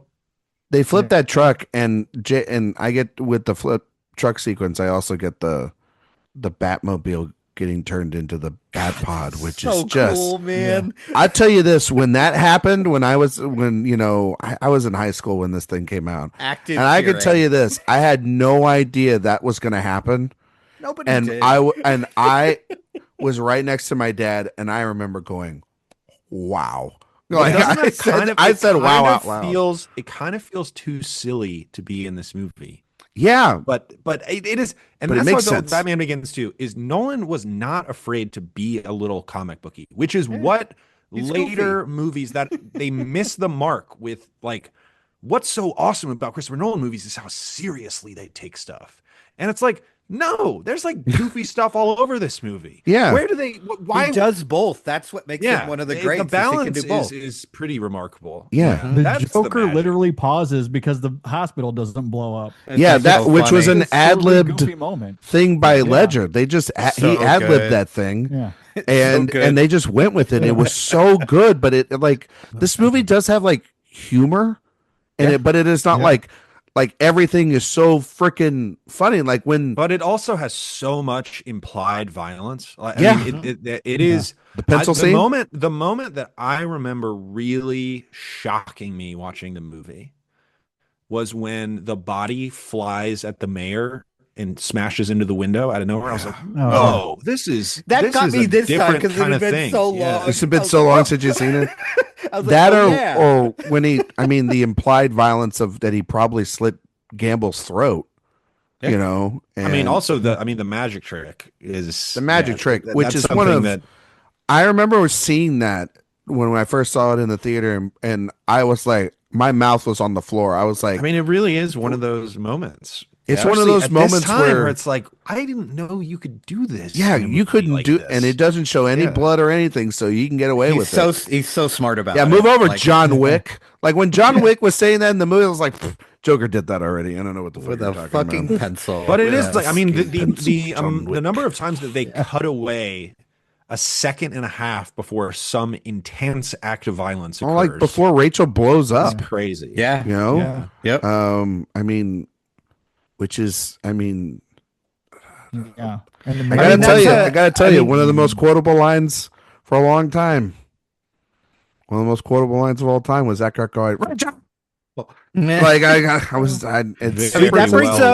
that brings up another really smart decision that he makes, right? Anyone who's ever read a Batman comic or watched a Batman movie with Harvey Dent, something's going to happen to his face. So the fact that they show him, face down with the oil, you think like, and they've set you up, as Jay mentioned, the kind of switcheroo to make you think he's going to get Rachel. So you think like, oh, that building's going to blow up with him in it. He's going to somehow survive. And that's going to be the scarring. And I love the fact that they play with that and they're like, no, he's fine. He's going to escape. And then it kind of trails off and you see that, like just that side of his face. Like it's such a smart decision. And they play with this stuff early in the movie in the courtroom, because in the comic books, that's how it happens, right? Someone throws acid on him in the courtroom. Yeah. And I love, and Eckhart's performance in that scene is fantastic. That scene is hilarious. Yeah, I wasn't finished line is really fantastic. And also, what happened to Aaron Eckhart after this movie? Like I was just Hollywood said, no, thank Frankenstein. Frankenstein, yeah, really. Some of the choices made, he's really good in this. He's by excellent. The way. And he is fantastic. I gotta say this because I like him in Brockovich because of obviously Ledger kind of blowing everybody away, and then the tragic death, and then it was just a foregone conclusion he's going to win the Oscar. I kept saying, I'm like, Ledger's great, but we are underestimating how wonderful Aaron Eckhart is. And for like a 5-year stretch, they were trying to make him the dude. Yeah. And he's genuinely great. Every time you watch this movie, he is so good because he is that balance we talk about it. He is playing a guy who is supposed to be the great white hope. Yep. And the Joker's scene in the hospital where he is just, I didn't rig those charges. It's actually, in a lot of ways, it was actually Jim Gordon that did it. And it's like, what the fuck? Like it's that just reminded me of the funniest moment in the entire movie. Oh, are you talking about the mask? It's so funny. It is ridiculous. But like, it's that balance, right, of tone where, like, if you think about it, you're like, that is actually just like it's silly, bad. Yeah, it's like legitimately like an ineffective. Yeah, it's like Aunt Gladys. You know what I mean? Showing up with perfect mess. Yeah. Incredible. It's like nobody questions in Weapons this old lady just like with this terrible makeup on, but they just did it anyway. To the goofiness of it, like that. I love it. I do think that is an asset for sure. Because then you go and watch. I mean, you go and watch freaking Batman versus Superman. It's just like, God, so this is dour, relentlessly dour. Like the biggest joke in that movie is what that that he peed in a jar and gave it to Holly Hunter. Like it's so like inoffensive. Like the biggest joke in that movie is the CrossFit workout that Batman is doing throughout the entire movie. It's fantastic. Yeah, you know how I'm going to take down the Kryptonian, CrossFit and intermittent fasting. You know what I mean? Like, tires, baby. Let's go. Just got to get that V. You know, you guys seem to be forgetting that Aaron Eckhart played first mate to Sully. Oh, that's right. He did help Sully save all those people. Yeah, He did. that's true. Yeah, that's true. He's actually good in that movie too. That's a good movie. He is a good actor. He is. Don't forget, I forgot he was recently in Los Angeles as Muzzle: City of Wolves. Interesting. The Lost Classic. Yes. No, but you're right, Jay. He is good in Brockovich. He's good in Thank You for Smoking. I always liked him as a presence. I thought he had a thing. He kind of had an all-American like look, but he could like transform into something too, and that's what's kind of perfect about him in this role. I just can't believe I'm supposed to believe that him and Thomas Jane are different people. I just like those two careers. Like you could cast either of them in any of those roles. Any of those like they didn't do like an HBO miniseries where they're brothers. Thomas Jane was the poor man's Batman. Yeah, there you go. Yeah, but no, Bill's great in this movie too.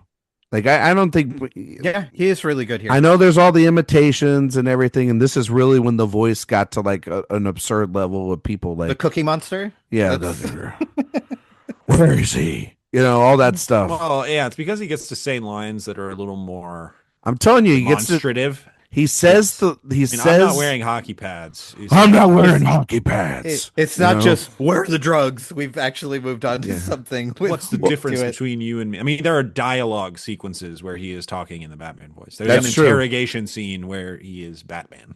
What do you expect to learn from a guy like that? You know what I mean? Like, this he does have in the first movie. He does have swear to me. That's a classic. I gotta tell you this though. You want to know the biggest upgrade in this movie? It's as clear as fucking day. It is the opening. I don't think she's. No. I'm not talking about Rachel just yet. You're gonna say. Hang on. Okay. We'll get to there. The biggest upgrade is when he goes to the bank with the unmarked bills, and he looks, and he's got like the Teletubby mask of like where it's all flat. You know what I mean? It doesn't have like the Batman look that's in this movie. Like it looks like straight up like a rubber mask. It looks like an unfinished Mission Impossible mask on him. Like he looks like a melted Barney. You know what I mean? Walking around like RoboCop. Exactly. And then like Fox builds him this new outfit, and I assume he built him a new cowl too, because they're not just using the parts from the first film. And it is a way better, significant upgrade, but it also shows like the minor passage of time of how his suit needs an upgrade desperately if he's going to keep this up, and it looks fucking sick. He looks incredible. He's in this significantly movie. more agile in this movie, which I think contributes to the hand-to-hand combat being marginally better while still not being great. Nolan is so freaking good at vehicles. I mean, oh boy, does that work in this movie. Well, he's just great at like still. You're the only person I know who could say boy oh boy and make me believe that that's like the truck. I mean, like the whole thing about this about the Batpod sequence is the trucks moving and the cop cars. Yeah, and the helicopters. I love the moment when the little kids are like shooting their guns. Yeah, and then it's a good. Yeah, or he's driving by and the guy's picking at his teeth. Like, see, it's just little moments of humor. It doesn't have to be a full on like SNL skit like in a Marvel movie, like where it's just like, you know, like where it's got to be some giant fucking reference. It could be something just so small. Or it doesn't have to be Jared Leto. It never undercuts the tension. That's right. Which is the Marvel problem. It's like literally baked in to this world, you know? Yeah. And even like a tongue-in-cheek moment of like, well, I hear they got a different name for me down there at the, you know, at the Major Crimes. I love how that comes and back. Dent goes like, I don't know anything about that. And then it comes back around. Yeah. You know, say it. Those, you know, how about those special effects though? The what? The humor often ups the ante, which is, I think, part of the point you're making. It's, you know, because I think about the hospital moment we talked about. I mean, he's literally trying to blow up an entire hospital. That the scene in the tunnel where I forget, one of the cops makes a joke about like, I'm not qualified for this or whatever he says, and then he pulls out a bazooka. So like again, it's upping the ante. Is that a bazooka? Yeah, it's so good. Or when they're at the party and Batman's like, let her go, and he's like, poor choice of words, and literally lets Rachel fall. I mean, off even the building. silly little slaughter is the best medicine joke. Like that. So like on the thing. So oh, good. So good. Yeah, it's so perfect, good. Joker. Like I was just like, any psychotic ex-boyfriends I need to know about? Oh, you have that's no idea. That's goofy comic book stuff. That might be my favorite line. Of the movie. Even the submarine line is a really clever moment. Submarine, Mr. Wayne. Like a submarine. It's so good. Like that's really good. But then like, did you get mauled by a tiger? It was a dog. It was a big dog. Big dog. Like it's like I'm just gonna tell him it was all your idea. This. It's got. Yeah. People say Nolan is devoid of humor. This man is got it in there. I think I accused Nolan of being humorless early in this series, and I was honestly just wrong. But Jay, you were going to talk about the special effects. I was just going to bring up the effects of Two-Face, which I think I will. If there is one special effect that for me will always claim the spot of whoa, this is an all-time upgrade. It's not this. It's Davy Jones in Pirates of the Caribbean: Dead Man's Chest, which was just like. It's still great. Okay, we're here now. And it still looks better than 90% of what we see in movies now. But the Two-Face one as well. It's almost like if you give animators time and pay, they can actually create good work. Oh, David. Now you're coming and saying like some controversial shit. It does make us sound 1,000 years old, but that's what this movie is specifically, where it's like, oh, he's on top of a building. That's cool. Wow, interesting. Right. You can actually be places. Well, like flipping. That's so awesome that you can put a camera on top of a building and film people. The biggest set piece is flipping a truck. Like, who the fuck would think of that? Like, Alex, but like that doesn't look like the volume. Yeah, but I do love the effects. The Two-Face effects, I think, are so good, so gruesome. I'm so glad you said that. I wasn't sure which direction. I didn't know where he was going either, Dave. To be honest, I was shocked at how well. There's some weeks where I don't know where he's going. You know what I mean? It's a real gamble here. Yeah, I got a real Joker over here. You know what I mean? I don't know if he's go left or right. No, I think this podcast is like chasing a car. Don't know what I'd do if I started potting. But like, no, I totally agree with you, Jay. Like, I think they're quite gruesome and quite just crazy enough, and almost to somewhat degree, like, because the only real thing we've ever seen on screen is the Tommy Lee Jones outside of any of the animated versions or anything. And that is just was very Batman animated. That's series. Very Joel Schumacher. And this is like, the suit is half and half as well. The idea of him also just not taking any of the pain meds and just living with that internal. I just love how you can see like the muscles move as he talks. Like it's so, when he's drinking, it hurts to look at the bar. Like, there's the little bit of his chin bone exposed. Yeah. I love the idea of his obviously Harvey Dent or the Two-Face's coin is this Two-Face coin that is used in the beginning of the film is that you make your own luck. And it's used for charm. It's used for charm. It's used to. It got you my first date. And then I know, but then it coming back around and Bruce is the one giving it to him. And Bruce, when he puts it down, scratched up and burnt because Rachel had it in the fire. It's fucking good. Like that's some good shit. Good. Also, just gonna carry his trauma with him as long as he lives. Just gonna put this out there. It is so awesome how Nolan just takes what he wants from the comics and completely disregards it if he doesn't really care for it. Like he has no which is what you loyalty to Batman. Yeah. That's why he's the perfect guy to direct Batman. My who's my source? Bob Kane in general. All right, let's just go and we'll figure it out. He's not going to sit down with Letterboxd and be like, well, this comic really meant a lot to me. He didn't give a shit. He's like, these 4 pages really worked. Anyway, that got telling me if I direct scene. a Batman movie, I can make my magician movie? Yeah, exactly. Yeah, exactly. I can make that movie about going into dreams if I just make another one of these I can things. make my memory heist movie if you let me do this. But then it's like, okay, I got to say this. 2008 Ryan, when he saw the interrogation scene with Batman and the Joker, fucking, that was the most obsessed I think I was when I was watching this movie. I was like, my God, these two finally, after all these years, are just sitting down, and it's just two guys, what Nolan's also really good at, just in general, just two guys sitting in a room talking about the end of the world, talking about their philosophy, talking about their point of view, talking about whatever is on their fucking mind. And that whole reveal of like the good cop, bad cop routine, Ledger's That's such a great reveal. I know it, and Oldman sells it too. Behind, yep. That Jim Gordon and that Batman, fucking showmans. You know what I mean? Like, yep. They say Hugh Jackman's the greatest Not showman. exactly. I beg to differ. You know, because holy shit. And then Ledger just going off. You know what I mean? And saying that dropped at the first sign of trouble, they'll eat you like a leper. They will just discard you because to them, you're just a freak. You're no different than me. And I don't want to kill you. What would I do without you? Like, I wouldn't be able, none of this would be going according to my plan if you weren't involved, you know?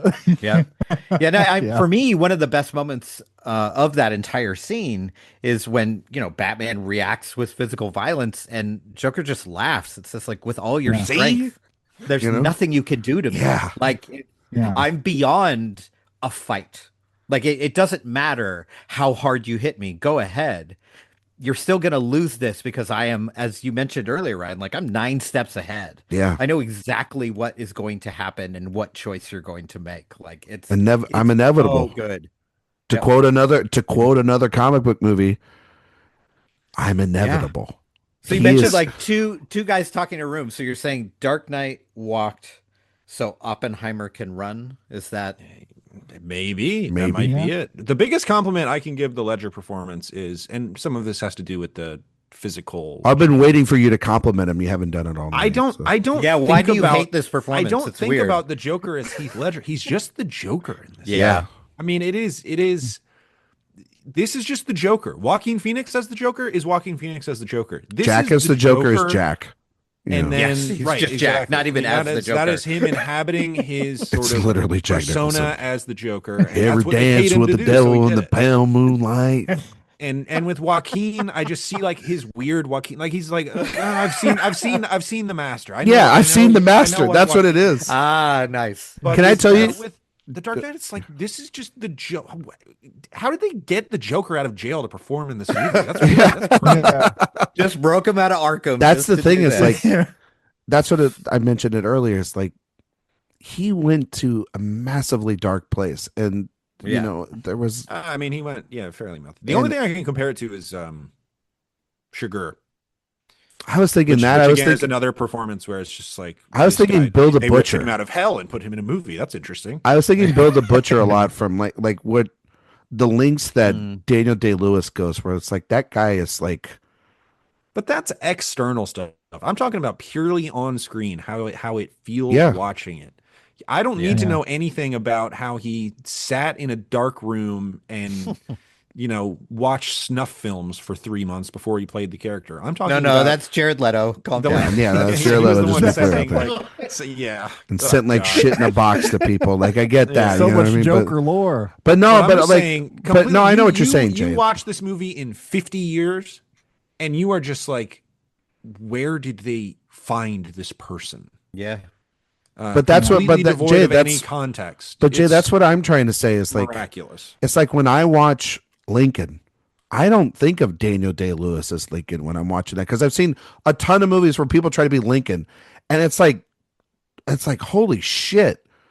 It's just like this, from how it looks at times to just how it sounds. Like looks like it's fucking Abraham Lincoln. It's crazy. I think I know too much about Daniel Day-Lewis to ever really feel that way. Probably so. And you know what? Over time, you probably, if you had 20 more years of work, you probably had that about Ledger. But there is something about the fact that is true. That's sort of adds to the mythology of the performance. Exactly, that he was building to this in a lot of ways. And I think it's also really interesting to watch this performance, knowing what he had done before.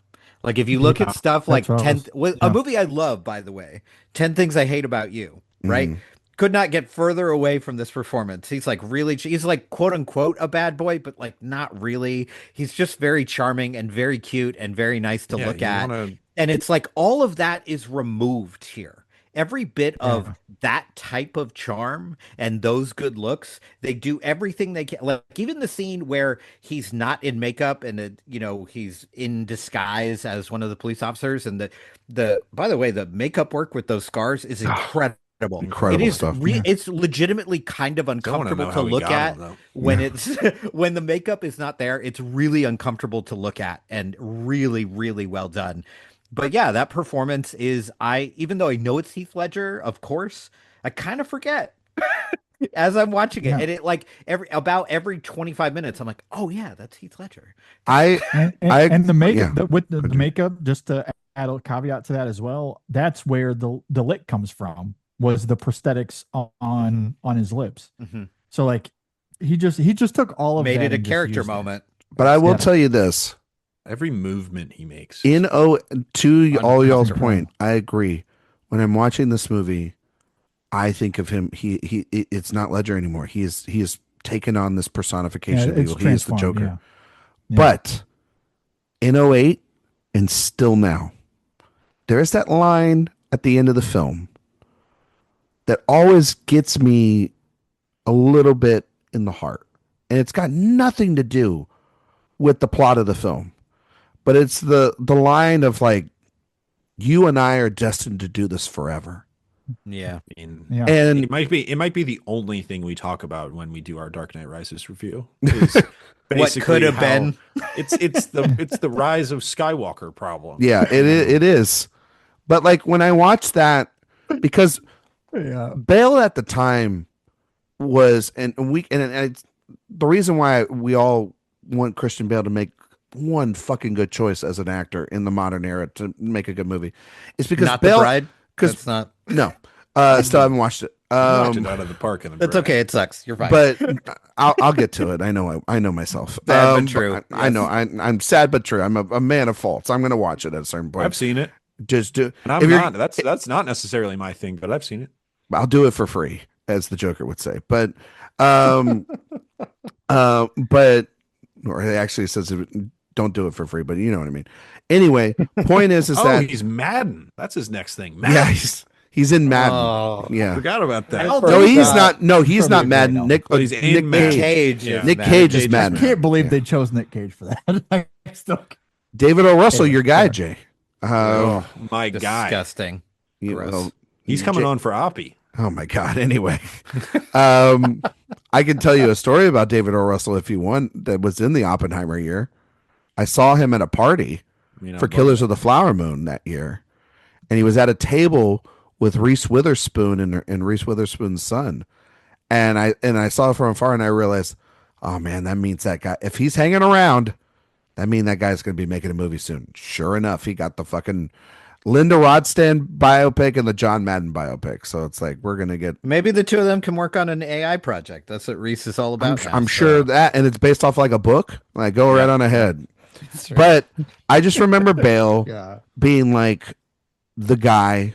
He was doing the Batman movies, but in between he's doing like The Machinist and Rescue Dawn, and he did The Prestige with Nolan, and he's like an actor's actor. And then you're watching Ledger at the time, where he's coming off of doing Brokeback, and he's coming off of doing I'm Not There, and he's turning it into, and when you see that and know that like Bale goes on to win an Oscar, Bale goes on to continue to be this great character actor, Bale has a career for the next decade where he's nominated for like 3 or 4 Academy Awards, and he's in these big films, and he gets to be in the sequel, and he has a sustained legacy. Mm-hmm. And this is where the legacy ends, not only for this iteration of the Joker, obviously, but for this actor. Like, we get Parnassus, but like that is stitched together because he didn't finish it. You know what I mean? And so it's not really his film. It more becomes then at that point this amalgamation sort of rescue project for Terry Gilliam at that point. Well, and that movie became known basically exclusively as Heath Ledger's last movie. Exactly. That's the only thing anybody remembers about it. I think, well, that's even, I think for the most part, though, Jay, people think of this as his last movie more than Dr. Parnassus. Like, the people that know about that movie, obviously, like, that's technically the right because film. It's like an actual complete movie. Yeah. Like, if Parnassus has any footprint, that is the footprint. Yeah, exactly. But I think in the mostly in the yeah, exactly. Like, no one's putting on Parnassus tonight. You know what I mean? But yeah, exactly. Unless you're, that's exactly what I'm going to do. How dare you, Ryan? Yeah. Well, I mean, maybe if you're Andrew Garfield just to get some residuals, but or Johnny Depp. But have that on repeat. But no, I just think about that line of just being like, you and I are destined to do this forever, and it is that lingering one of those last words of dialogue that he says in the film, and it's just a line that it's like, man, the endless possibility. Because to your point, Jay, when I was watching that, I was just thinking about like just the frailness of the Joker in this movie and how terrifying, because like to your point, Dave, when he picks him up in the interrogation, it's like nothing and everything, and he looks like it. And I just thought about like, okay, like I thought about this for 18 years since he's passed. So like, what would be the performances? What would be the things that he could do? Because he could do everything. He was a movie star. Like he wasn't even 30. No, like he had so much potential, and he could do comedy. He could do serious films. He could do genre. He could immerse himself into this stuff. I mean, but also, what would he have won an Oscar for? Because he wouldn't have won it for this, most likely. Probably okay. Not. Yeah. So I always attest this. I think that if he was alive, I think it would have been close. I still think he might have won it, but because of the comeback nature of the year, I always thought Robert Downey Jr. could actually have won that Oscar for Tropic Thunder. Like that was the type of thing. Oh boy. And that would have been an inspired choice. It would have been, it was like the one where I was like, he had Iron Man, he has this movie, they're both successes. It's a comeback story. Oscars love that shit. Like Hollywood loves him. Like they love him. Like they literally did bit of an award for Iron Man as well. Yeah, like, exactly. Whoa. And the risk of that, and because it was considered a risk. Many moons ago, we don't consider it, but it was a risk to cast Robert Downey Jr. in like $100 million film. And risk. So I always think about that because like Philip Seymour Hoffman would doubt like that was too close after the Capote win, but sure. Ledger might have, it might have also because Dark Knight got snubbed in picture. It had might two have just, nominees that tied too young. Yeah, Ugh, it's sucks, crazy. But nonetheless, he still won it. I mean, like I think about the people he could have worked with. You know what I mean? He should have worked with. Like I think about like, man, what PTA movie would he have been in? Like what? Because he had, would he had worked with like a Kelly Reichardt? You know what I mean? Would he have worked with like a Chloe Zhao? You know what I mean? Like there's like he would have worked with pretty much anybody. I was thinking a little bit about him with One Battle last year. I was like, what if he couldn't have gotten Leo and he was around? Because that's the type of actor I thought he had the potential. He seemed to lack vanity in a unique way for somebody as like conventionally as handsome. Stunning as one of the most stunning men on the planet. Yeah. Absolutely. And we could have gotten eventually a reunion with Rose Byrne. They did a movie together in Australia at the beginnings of their career. We could have had a full circle moment later. Like, he could have been the little kid in If I Had Legs, I'd Kick You. Sure. He would have been Conan. Yeah. He actually would have dressed and looked like Conan O'Brien, and he's like, "I'm actually Conan O'Brien. I'm gonna really go for it." Yeah, I'm Conan O'Brien as this therapist. Exactly. Gone real method with it. You know what I mean? But no, it's just our most focused episodes in forever. I'm so proud of us. JD, I think he would. I think he would have had a bunch. Like I really think like so too. Minimum two. I think a lot of the roles Adam Driver takes, Heath Ledger would have had. Good call. Yeah. Absolutely. Good comp. It's a really, like, I think him in Marriage Story with Scarlett Johansson, because he could do that. I think of him and Patterson. I don't think he's Kyle. I think he would have been better in Marriage 65 than Driver, frankly. 65? You think he would have been really good in that? That's the name of that movie, right? JD, JD, would he have been good in Midnight Special?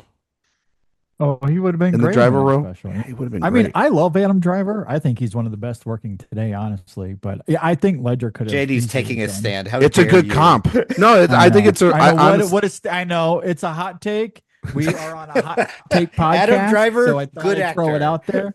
Good Wow. actor. I don't know. He's in the news. He's in the news a lot right now because of that I Lena called Dunham this a book. masterpiece of a movie earlier. Figured throw out another one.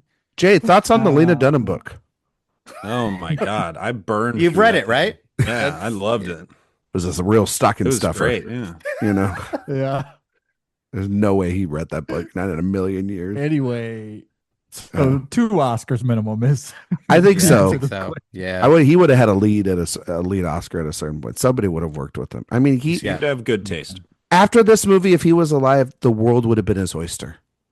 Yeah, truly. He would have been able to do whatever he wanted. Oppenheimer instead of Murphy. Oh man, Love that Killian is in this. Oh, Killian's great in this. Yeah. Not my diagnosis.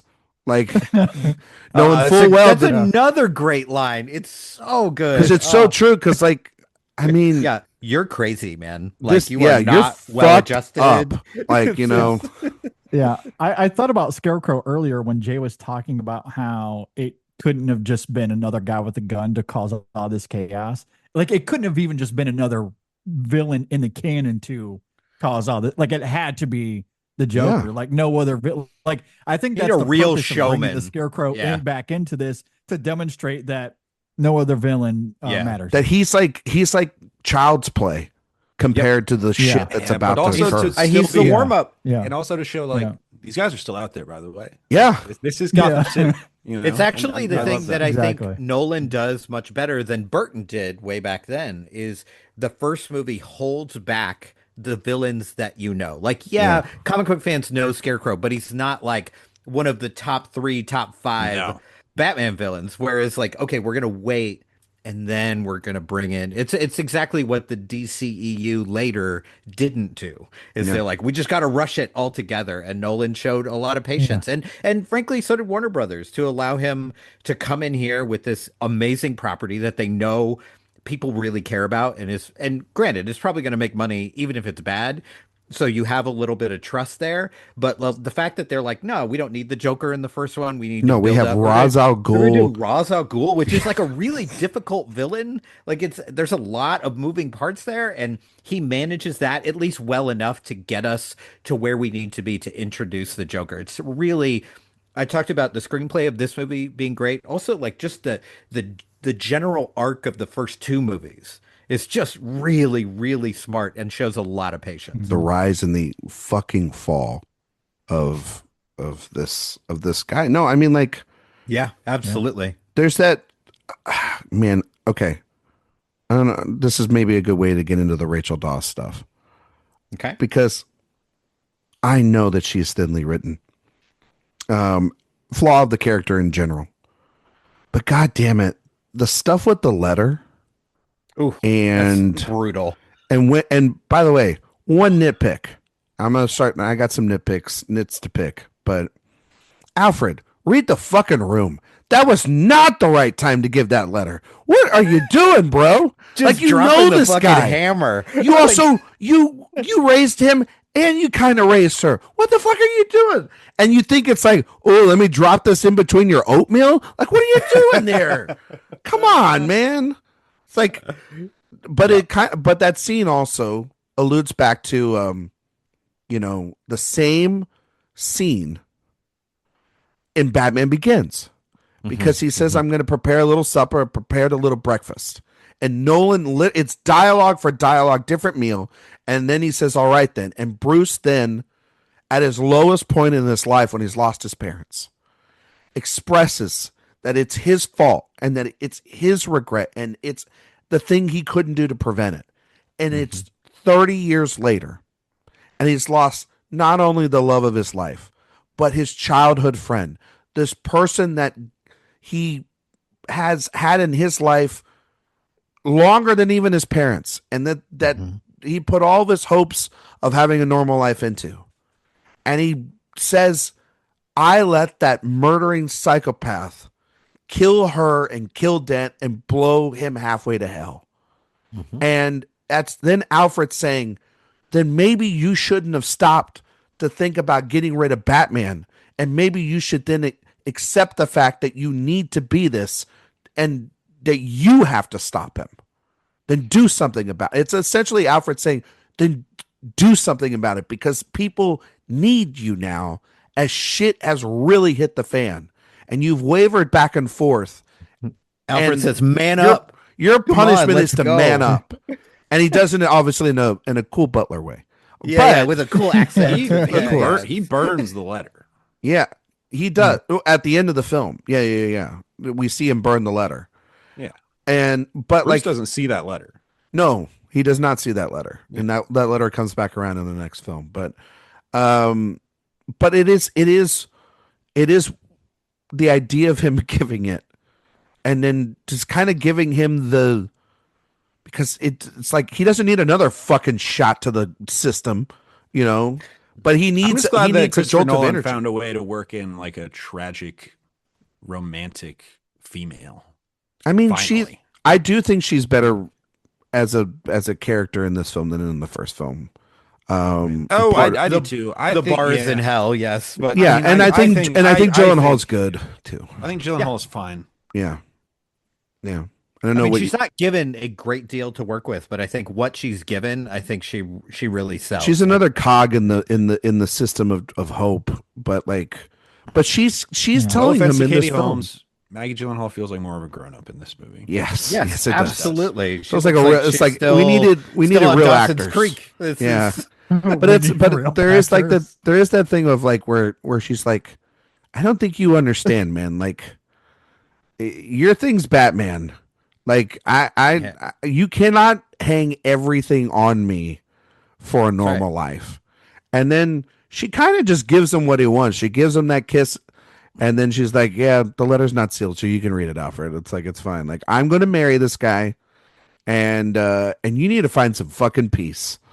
And it's he gives him the wake-up call that the letter has in it, but it's much more devastating if he had read that thing. So totally. I don't know if it's me and how I interpret that scene, that interaction between the two, or maybe it could have been done with more cogency from Nolan's perspective. I don't know. But like when I watched that moment and he's sort of egging her on as far as like, what you told me as far as us being together, you were sincere about that, right? And so like she just kind of gives him what he wants. To me, it felt like he was kind of naive to believe her. Yeah, he still moment, like thinks they're kids. Their lives have gone. Yeah. Like so. I don't know. He still kisses her with one hand in his pocket. Like, yeah, he's like, "Ooh, I'm a smooth motherfucker." He's if I was going to defend Alfred with the timing of the letter, I think that would be it. Like, hey, you need to grow the fuck up. This was wake up, man. This is not happening. Never going to be a real thing anyway. Have you seen Harvey? Look at that man. Come on. Yeah, like exactly. He's like, I'd be his butler. You know what I mean? Like, like he's like, you need to grow. Well, I mean, there is something about.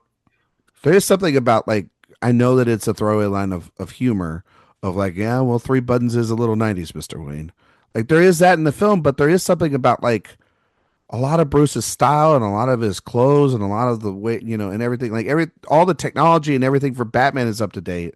But for Bruce, it's like it's like the ideas of the past and ideas of hanging on to things, and whether that's fashion or whether that's, whether that's the house or whether it's, whether it's Alfred or whether it is the idea of being with Rachel, like, in sort of the naivete of thinking that one man and the ideal system of thinking that one man can fix anything, whether it is a bat or whether it is a district attorney or it is a police, chief, is fallacy. And even 3 men being able to do it. As well, because how easily corrupted can be the minds and souls of men who are idealistic, that have good intentions, but are still human at heart. I mean, and there's also a massive system getting in their way. Like that being decent men in indecent times. Like you fight against this massive machine. There's only so much you can do. And who among us living in a capitalist society cannot understand that idea that it's like it's hard to be decent in these times. It's hard to be the bigger person. It's hard to go high when they go low. It's really difficult in these times to just be kind and be good. And even Bruce, even Batman in this movie, yes, he does the right thing in the end by getting rid of that technology, but he still does use it. He still, when his back is against the wall and he feels like he can't win, he's still going to use that tool. Like the timing doesn't really work out, but you had mentioned, Jay, like the idea of this being Nolan as a conservative is ridiculous. This reminds me more of like Obama using drone attacks, where it's like this is bad, but like we feel like we have to do this to keep the peace worldwide. And you have to deal with that kind of up and down of like this isn't the right thing to do, but also the world is a really complicated place and we got to figure out a happy medium. And I think that's what Bruce is trying to do and mostly failing, frankly, throughout the movie to it find is. that I mean, happy this is a movie in large part about the fallacy of like idealism. I mean, if you want to throw a barb at him for at Nolan specifically for being, not this perfect liberal. I mean, that's what it is, which I personally would probably agree with. I mean, there's a point early in the film where Dent is talking to Gordon, and I think the line is literally like, "I don't get points for being an idealist." Yeah, because he's like, I want to get looped into this, and he's like, no, the optics of this aren't worth anything to me. Less people know, the better. I need to be practical. Yeah, that's right. Yeah, and pragmatism is thesis for me. Pragmatism can be evil at times, and doing bad things in the name of something good. Yeah, it's messy. That idea is extremely messy and something that I think this movie brushes on very briefly. Can I be a wet blanket for a second? Yeah, do it. The ferry sequence is such a deflating way to end this movie. It's Nolan the philosopher, really. I think it's taking it's redundant after the Dent Rachel thing. It's the same trolley car dilemma, basically. I think what he's doing there, I mean, obviously you're going to agree, but you don't like the execution of it, Jay. I do think it is the morality of these three men being transported into literally the things that they are hunting down versus the people they are protecting. And it is then, the Joker personifying on the things that these men are cherish the most, which is innocent people, and the thing that they are sworn to fight against, which is criminals and crime. And fine. I wish our main characters were in it. I mean, that there is that, to be fair. But I also hate the fight sequences that are in like sonar vision. Oh, in the sonar vision? Those are awful. I did kind of, I mean, once again, he is just every step ahead, and they just don't even that's the one thing you could say about it. It's like, man, did Jim Gordon and Batman become idiots in like a couple of years? Like you can't, he's like, the Joker wanted me to put him in the MCU, and then like the hospitals, and then all this shit. Like every single step, it is showing the comfortability. I wouldn't even say the inadequacies of these institutions.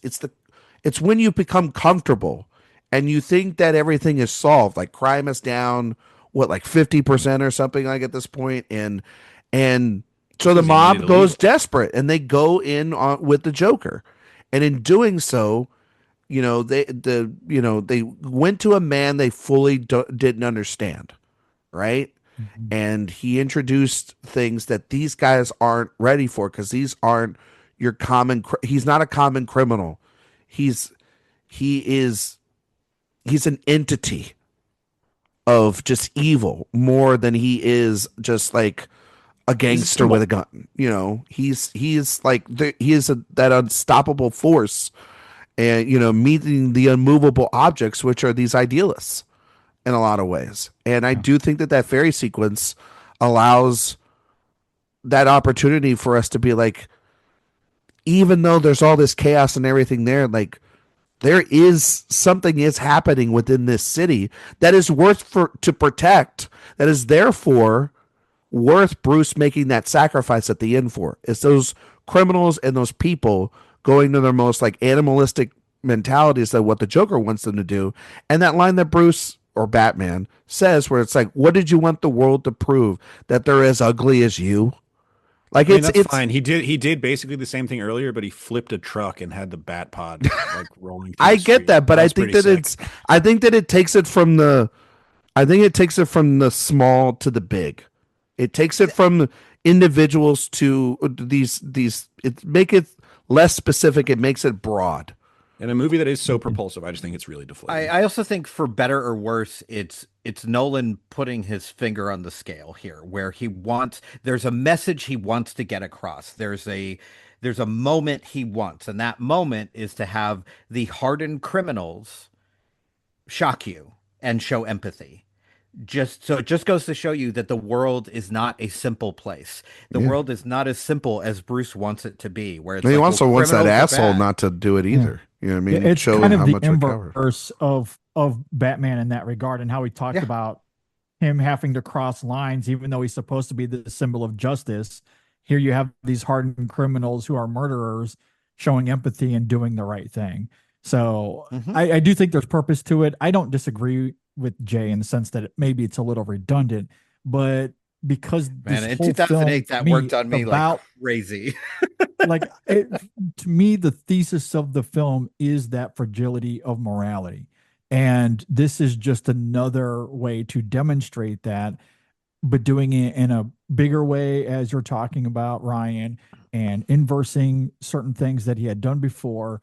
And I still think there's tension to the moment as well, especially on that first watch, that I think is extremely effective. So ultimately, I do think it serves a grander purpose here, especially with how it tailors to the surveillance aspect and how it all merges at the end. I will say this though, Jay, I do agree with you. I think like the sonar is an interesting idea. It's maybe the one action set piece thing that has not realized visually. No. I just don't think that either he was there or it made sense. I mean, it's a fascinating tool, obviously, to use in the film and everything, but then literally taking us through the perspective of Batman, in that it's my least favorite aspect of that entire sequence. And I bet he wants to do it over. I bet you if he's got the technology now, he'd do it over. Yeah, he did that. That was CGI, man. Yeah, I mean, to hell and back. It's the least compelling visually, but thematically, I might find it the most provocative, just because of what we find out about U.S. surveillance nearly a decade later. Yeah, it's almost as if this film inspired the NSA. That's what it feels like. I mean, you're blaming Nolan. That's what I'm getting from this. You're blaming Chris Nolan for where we are as a country. This was right post Patriot Act, right? Yeah, this is right in that sweet spot. You know what I mean? So, and then Patriot sort of then the of course, we all Peter Berg movie, right? God damn it, moron. But no, but you're right, JD. I think that there is the thing about, like, in order to have this, then you have to, what you get out of this is from that conversation that Bruce and Lucius have about opening up essentially Pandora's box and the literal links that he will go to in order to prevent the Joker from continuing his reign of chaos. Like, because the Joker, once again, is set the fairies up as this ultimate last giant test. And really, he is hoping, I think that secretly the Joker is hoping for them both to not pull the trigger and kill themselves. He wants to do it himself, really, in a lot of ways. And that's what, you got to do everything yourself, but, I think that all the stuff about surveillance and about the dangerous links you'll go to get that justice. And then the power of a system like that having, and Lucius basically being like, if this is going to be here, if this is the means of this project that I have basically walk sidestep with you the entire time. If this is what we're going to get to, if the evolution starts from you talking about spelunking in caves and whatnot, and then you go from spying on every Gotham citizen, I'm out. And him having, and then Bruce by the end of it saying that you put your faith and trust into somebody, you know what I mean? And that faith sometimes needs to be rewarded. And it has not been rewarded for any of our main protagonists, for Gordon, for Dent, and for Bruce. But it does get to be that for Lucius, because that's the one time where Bruce was ahead of himself. The one time in this movie where he was truly ahead of himself, where he knew that the minute I'm done with this, this is the power that cannot be, it will not be, it will be completely manipulated and used and abused like it is in modern times. Put in your name, Lucius, and fucking kill this thing left and right. And that's there is something ultimately, I think, fulfilling about that, from Bruce's standpoint. And so I still don't like the action sequences, but I think you're right, JD. Thematically, it all makes sense for me. It's not about the ends, it's about the means for me. Yeah. I get you. Yeah. I get you, buddy. That's fair. That's fair. You guys got any other stuff you want to mention? Any fun stuff? Moments that you love? Hans Zimmer? Hans Zimmer. Hans Zimmer. I was about to bring I knew it up. this Just was coming. Cooking. Hans fucking JD, Zimmer. Pretty good, JD, right? go. Pretty great. Yeah, JD, 45 minutes. Go. 5 minutes on Hans Zimmer. I mean, it took us 2.5 hours to get here, but And now, like No, Anton I mean- Chigurh, we're here. but we're here.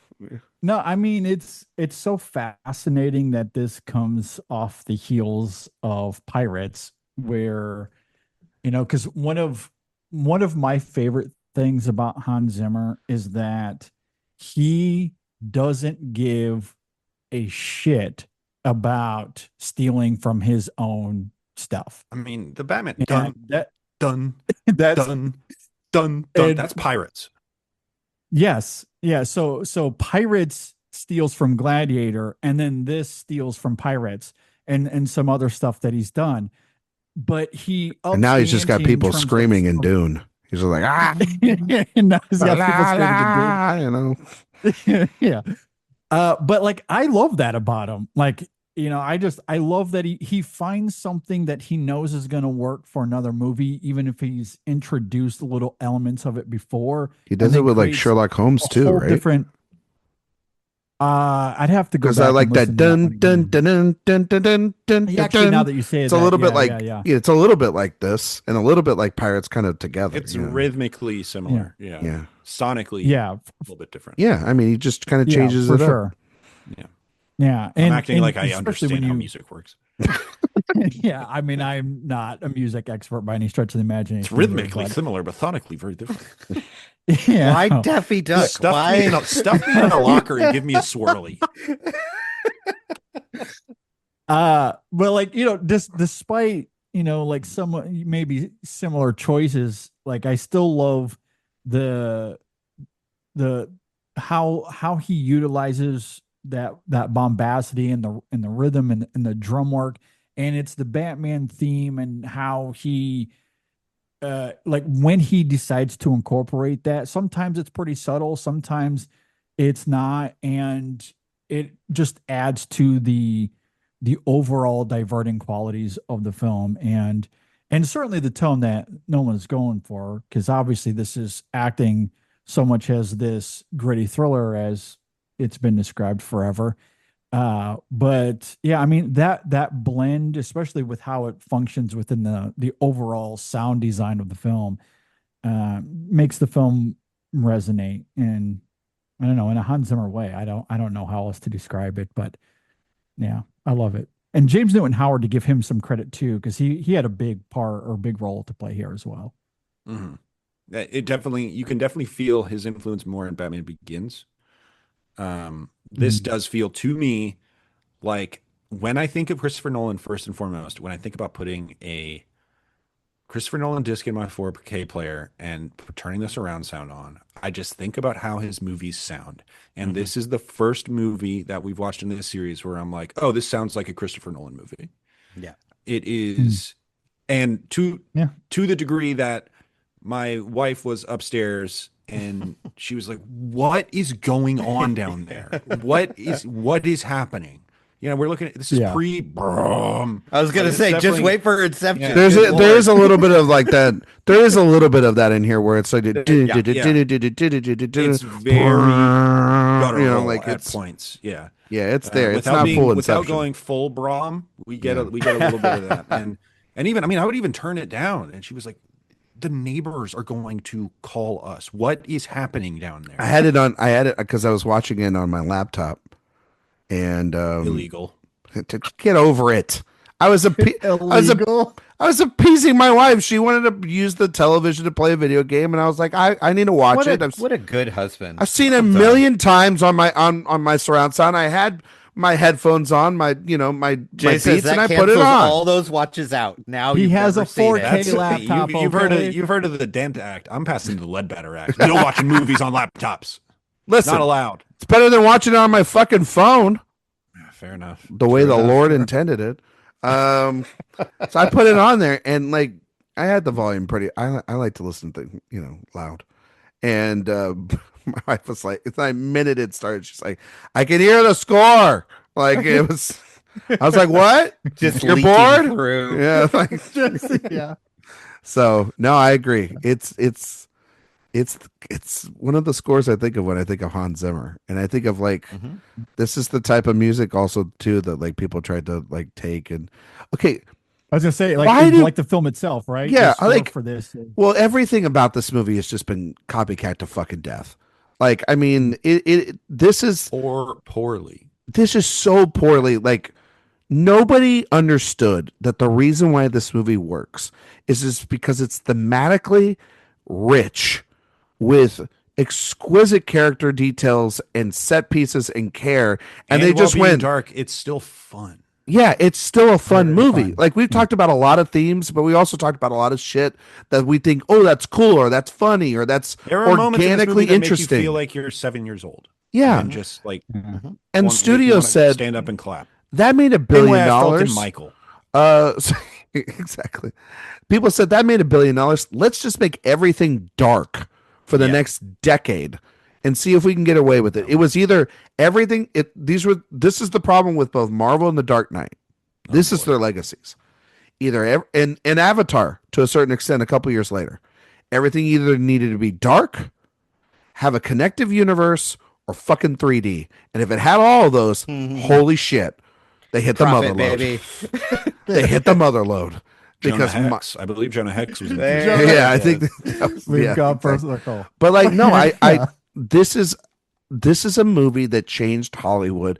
To Jay's point early in this episode, and he's absolutely right, for better and for worse, because there were so many films and so much slop that just came out. Is this the start of like Hollywood's definitely going to learn the wrong lesson from this? The Terminator Salvations of the world come out because of Terminator Salvation. Good God. I'm trying to think of like what's a good Dark Knight ripoff?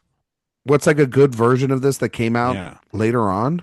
Because like the DC EU stuff was a disaster. Yeah. The Hunger Monster Games, Universe, I guess you could say they took a little more seriously. I wouldn't call any of those movies great. I would say though that like the YA stuff doesn't count because like they had a Harry Potter and then like a Twilight template to run those things back. So like you're in that stuff's. Really the first thing, and they're straight adaptations versus this, which is something a little bit different. It takes from a lot of different sources and becomes its own thing. I think the first Hunger Games movie, it's the first Hunger Games book. Like I think the Dark Knight comps for the best version of this, and JD might be able to back me up on this, is the Matt Reeves Planet of the Apes movies.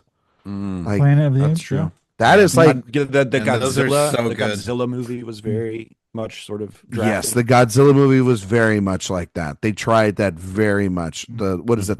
Is that Gareth Edwards? Yeah. A guy that I think James Bond got even more kind of gritty and dark. Even Yeah. though Casino Royale was That before was this. post Before- Batman Begins, right? It's post Batman Begins. Yeah. And in the Bourne world as well. But then, yeah, like you're talking like Skyfall very much lives in the world of Yeah, this agreed. movie. The Dark You know what I mean? In the Knight, yeah. shadow of this movie. For you know? sure.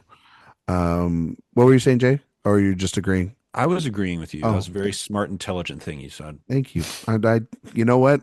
Clip that. Happens Goodness every other gracious. 10 episodes. Sure. You know, like doesn't come around often, I Nailed guess, it. around here.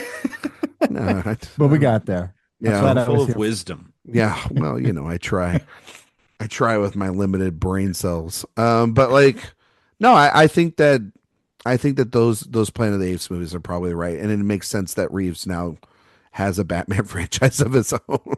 is because in his Batman movie, When did the Pattinson movie come out? Has it 2022. been like 100 years ago. 2022. Good God. I think, right?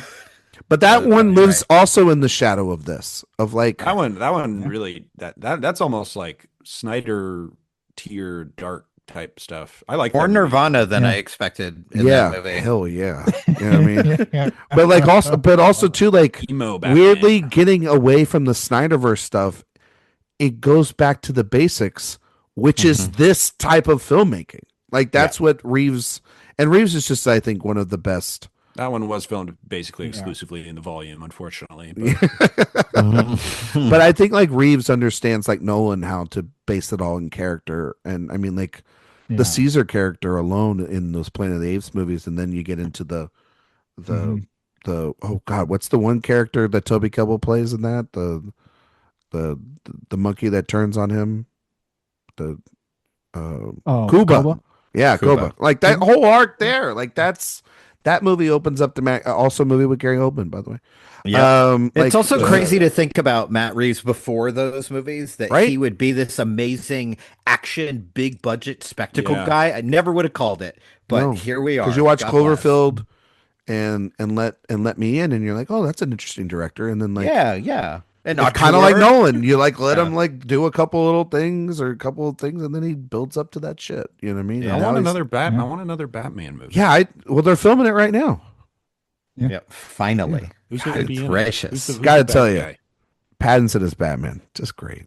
He's just good. great that He's a big He's guy. got a He's good big job. guy. Got a Like, good no, job. no offense to Ben Affleck, but I was like, oh, great, they have one of the great living actors playing this character again, like they did with Bale. Because, like, no offense to Affleck, but I'm not like saying like he could do Shakespeare. or I honestly anything. don't even know how to judge him because he was just in bad movies. Yeah, it's like Yeah. genuinely a There are a good lot. casting, honestly. But like for like older Batman, but like terrible movies. But the problem was it had the Snyder thing where it's just like, let's get him as jacked as humanly possible. Let's get Yes. let's get him on some more HGH. That's right. Yes. That's how I need my Throw Batman. Is some that more why- tires is that why- around. Let's go. Meanwhile, Pattinson looks like Slender Man. God bless him. Love it. And there's there's really good stuff. Anything else you guys want to mention? I think just Dave? really quick, last thing that I wanted to mention, one of the things that really hit me while I was watching this is earlier I said Nolan is a master at like making glancing reference to all the stuff in canon. And one of those things for me is the quote unquote Bat family, right? He has this like family of, orphans that he takes on and builds into this like superhero team. And he doesn't have that here, but what he does have is he's finally understanding that he needs people, that he can't do this alone. And you have that with Alfred at the end. Like, Ryan, I think you mentioned that, like, I'm going to blame it all on you. Like, they have their little funny moment when he's leaning on Harvey Dent, when he's dreaming of a life where he's a husband or a father. Like, he's finally starting to understand that, yes, I'm doing good in the long run, but I cannot continue to do this alone. I need help. I need people with me. And I think this movie handles it in a way that is not saccharine and not silly, but you do get the picture that, is he well adjusted by the end of this movie? No. Is he better adjusted than he was in the first movie? I think yes. I think he's finally started to understand that he needs human connection. And I'm sure you guys will talk about it, but that I think continues in the next movie. And I think Nolan does a tremendous job of building Bruce as a character, starting with someone who basically only has Alfred to like just continuing to expand himself emotionally. And I find that really impressive in a big budget comic book action movie. Totally agree. Yeah. 100%. I totally agree. I'm going to ask it here so we can have this conversation now instead of at the end. Since we're getting close to the end, is this the best comic book movie of all time? Man. Oh boy. Because I'm going to lay my cards out on the table. It 1000% is. It 1000% is. It is I think from a film standpoint. But then if you're talking about, you tell people what's the greatest comic book movie of all time. I mean, like, it's hard to factor in how most other films were big, but there's very few comic book movies that get to say that they were a cultural phenomenon. True. I think that this is one. I think maybe one of the Raimi Spider-Man film. You could actually take your pick of probably the second one. But then Not I the third really one? You're not not the gonna- third one. No, people weren't ready for the dancing. Still not. I think I have 3, and this is one of the big 3, and I don't know how I would order them. I think also Black Panther is the other cultural moment, even more so I think than Endgame and Infinity War, which are ginormous films. But Black Panther was like, I think, a league of their own in terms of individual character films that aren't an Avengers movie. And I can't really place another one. When you're asking this question, are you talking about like what we think are the best of all time, or like in this broader sense? No, I think they both I'm thinking about specifically my favorites. But then probably your favorite. I don't know. Dark Knight, I think, is undeniably the cultural touchstone. Probably the cultural touchstone. I don't even think. But if you, that could really be challenged to your my personal taste, Iron Man, I think makes a good case. Iron Man, I have 3. Yeah, that's pretty good. That's probably a good one too. Like in terms of cultural imprint. Oh yeah. Iron Man that's the first domino in the MCU. Sure. Yeah. For real. But I think that's only I feel the same way about that as I do about stuff like Endgame. That's, to me at least, Iron Man only has that cachet looking back. This had that cachet immediately. Like, you felt it. I don't think people saw Iron Man and enjoyed it and thought like, wow, that was better than I expected. But I don't think anyone was like, that was the best movie of the year. And oh my God, this is definitely going to. It didn't help also they came out at the same year. You know what I mean? Yeah. It doesn't help. True. Like, doesn't. And I mean, in hindsight too, there aren't that many people who you're like, what's your favorite MCU movie? Iron Man. Yeah. Well, I good movie. Yeah, and that's what makes it interesting is that Iron Man at the time wasn't well known like Batman. Yet the box office numbers for Iron Man were still it was this huge surprise. Yeah. And maybe where I would kind of push back against the narrative a little bit is because of the reaction of the teaser at the end of Iron Man when they bring in Samuel L. Jackson and they invoke the Avengers. That sparked so much hype and discourse at the time. That was crazy. That's crazy. Yeah. That was insane. And so it didn't become like, even looking forward, not just in hindsight, it was still this massive thing. And then you couple that with what it's become over the last 20 years. I think it makes a good argument. That's I'm the not saying it takes the Dark Knight, but that's the MCU legacy though, is like, think about what's next. I mean, yeah. But technically, Nolan kind of does that first before them because he drops the whole. Much more. That's a fair point. I mean, he does kind of get into that space before they do a little bit there. I know. He's not thinking of 16 films about down the road, but he's thinking about like. And thank God for that. Maybe I'll do the Joker in the next one. Yeah, maybe the next one. But no, there are comic book movies.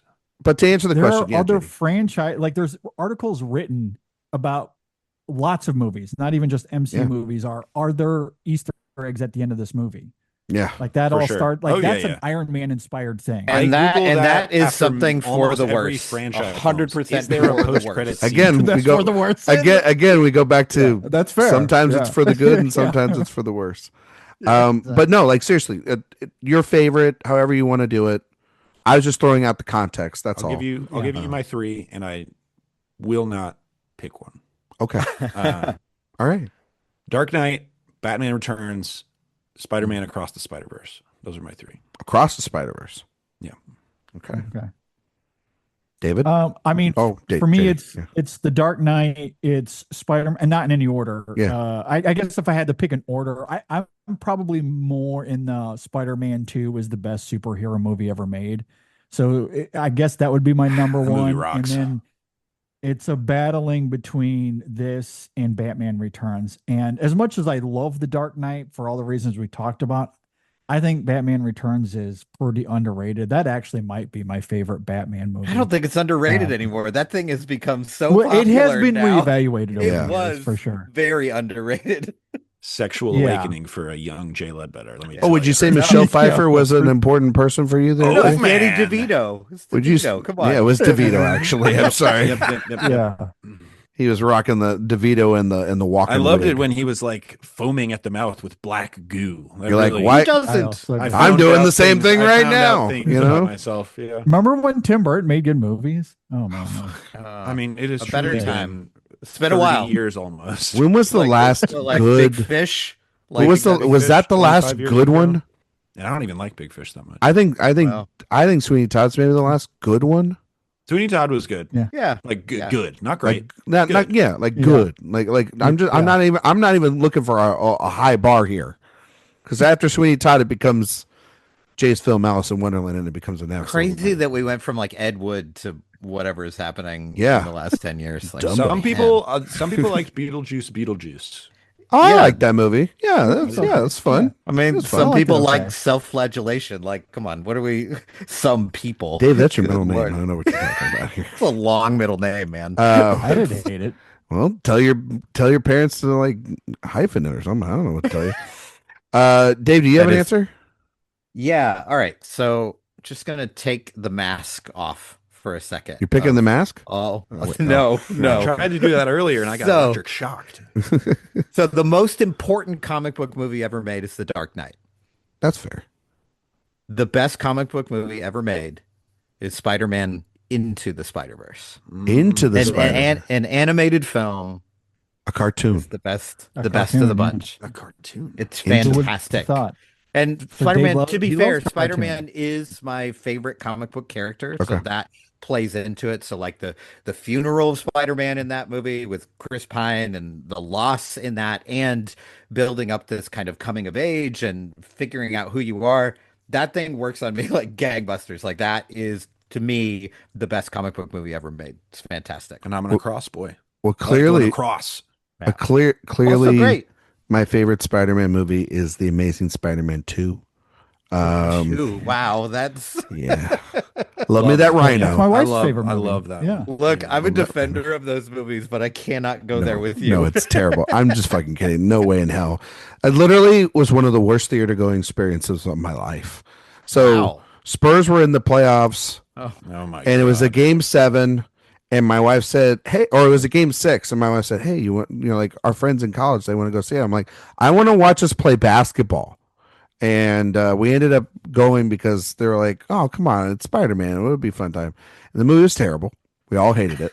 Spurs lost, and then I was like, "Well, they would have ended this in 6, and then sure enough, they won in 7. Then they went on to win the title." But point is that Poor baby. Jeez, I you're could have really watched struggling. losing. I What a rather watch horrible life. losing basketball What a horrible. than watch that movie ever again in my That life. was actually cut that. out. I own that No. movie. Do not put that in the podcast. Cut It's that cut- story out. That is Yeah. actually the worst story you've ever told on this podcast. That's the worst. That's why it has to stay. Jay's just mad because his team got lost by 51 points on the night of this recording and has Jesus. no business talking about basketball to me ever again after a 51-point loss like that. I if you wanna appreciate get that like Jay that. is loyal to his team. Yeah. He sticks with them even when they lose by half a hundred. Hey, I've had a well, I've had a rough 7-8 years now. Yeah, it's now been bad for you. You've only won what, like 4 championships in your lifetime? Actually, Yeah. I need you to get that correct. Only It's 5? 5 championships in my lifetime. Spoiled rotten. Man, Right. if I get Oscars. 6, it's done. It's done. Jay this might podcast, quit. This podcast will be over. Yeah. Yeah, Jay does not want to see me win. No, we things. will not. We will not make it to Oppenheimer.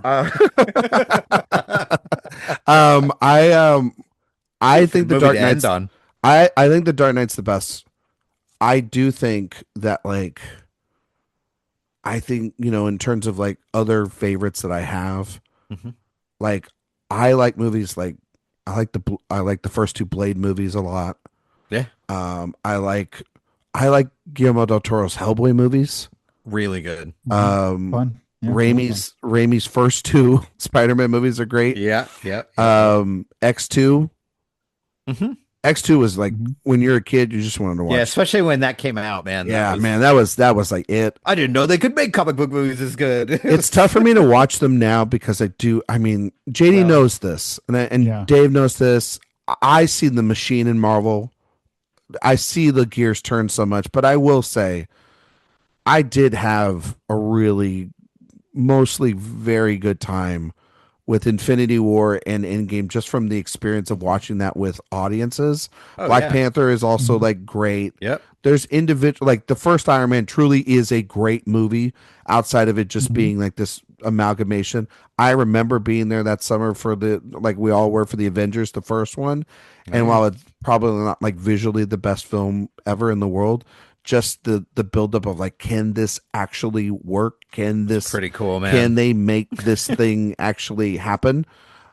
Is special. The Spider-Verse movies are on another level right now in terms of I would take 1 million of those before anything else in the MCU. And then Madam Web. Nice. Of course. Because Madam Web. Madam Web free spot. Yeah. Because Madam Web, I'm gonna say this. Madam Web is one of the most ridiculous movies, and I had so much fun watching that at home with a trash pizza and a wife on a Pepsi Friday commercial. night. It has every time. I'm telling you, folks, some of these have their place in all of this when it comes down to it, and so Jay, before we get out of here. Do you think if without Madam Web, do we get the Dakota Johnson Levi's ads? Okay. Now I love those movies. Now you're Good night, guys. I 5 stars. Moving on. I remember I sent those to Jay. It was when we were recording. When we were recording, it was last time we for recorded. Black Narcissus, and it was I had to call. And then that You had to call. I had to call out of work the next day. That whole episode, Jay was like, "This movie's so horny, I just can't stand it." And I was like, "I think it's just Dakota." I think it's just Dakota Johnson. I really think you've taken it to another level. All right. Get it together. Anyway, Deep breath. Okay. Nobody added as their background right now. Otherwise, Jay will not be able to end this episode. Jay, before we get out of here, we're going to test your award season knowledge based on the film we just reviewed, The Dark Knight. In a segment we like to call It's an Honor to Get Nominated. Jay, you know for a fact this movie was nominated for Oscars. Because this movie, we haven't even talked about this part. This movie changed the Academy Awards. Yeah. I know what it was nominated for, and I know what it wasn't nominated for. Okay. To a degree. All right, so there it is. What was it nominated for? Best Supporting Actor, which it won. Yes, which, by the way, you saying to various degrees is why we do this game in the first place. Yeah. Just going to point that out there. It was not nominated for Best Picture, which people were upset about. That is correct. See, that's where it ends. And that's where it ends. Did it get score? It was not nominated for score. Did it get Stooms? It was not nominated for costumes. That is so stupid. So angry. 20 years later. Sound. It got both sounds, both sound Okay. editing and sound mixing. It won best sound editing.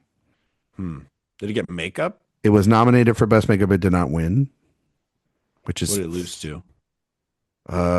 It lost to. It lost to The Curious Case of Benjamin Button. Oh, of course. Honestly, I love that. I mean, you can't get mad at it. It's very different styles of makeup. There's a lot of CGI though. Yeah, that's a lot of CGI though. But there's also the stuff on Cape Blanchett that they do a lot. Too, as well, so. Did it get an editing nom? It was nominated for best editing. Is that all? No. You're not even done because you always miss this category. Cinematography? It was nominated for best cinematography. That's a cool nom. I wouldn't have expected that. Wally Pfister nominated. Yeah. Okay. Do you want me to give you the other? Nope. It's 2 more.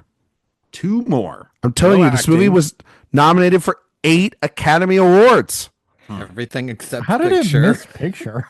Good. Welcome to the world I was living in at the time, man. I was furious about this. What am I forgetting? The reader got in over Production this? design?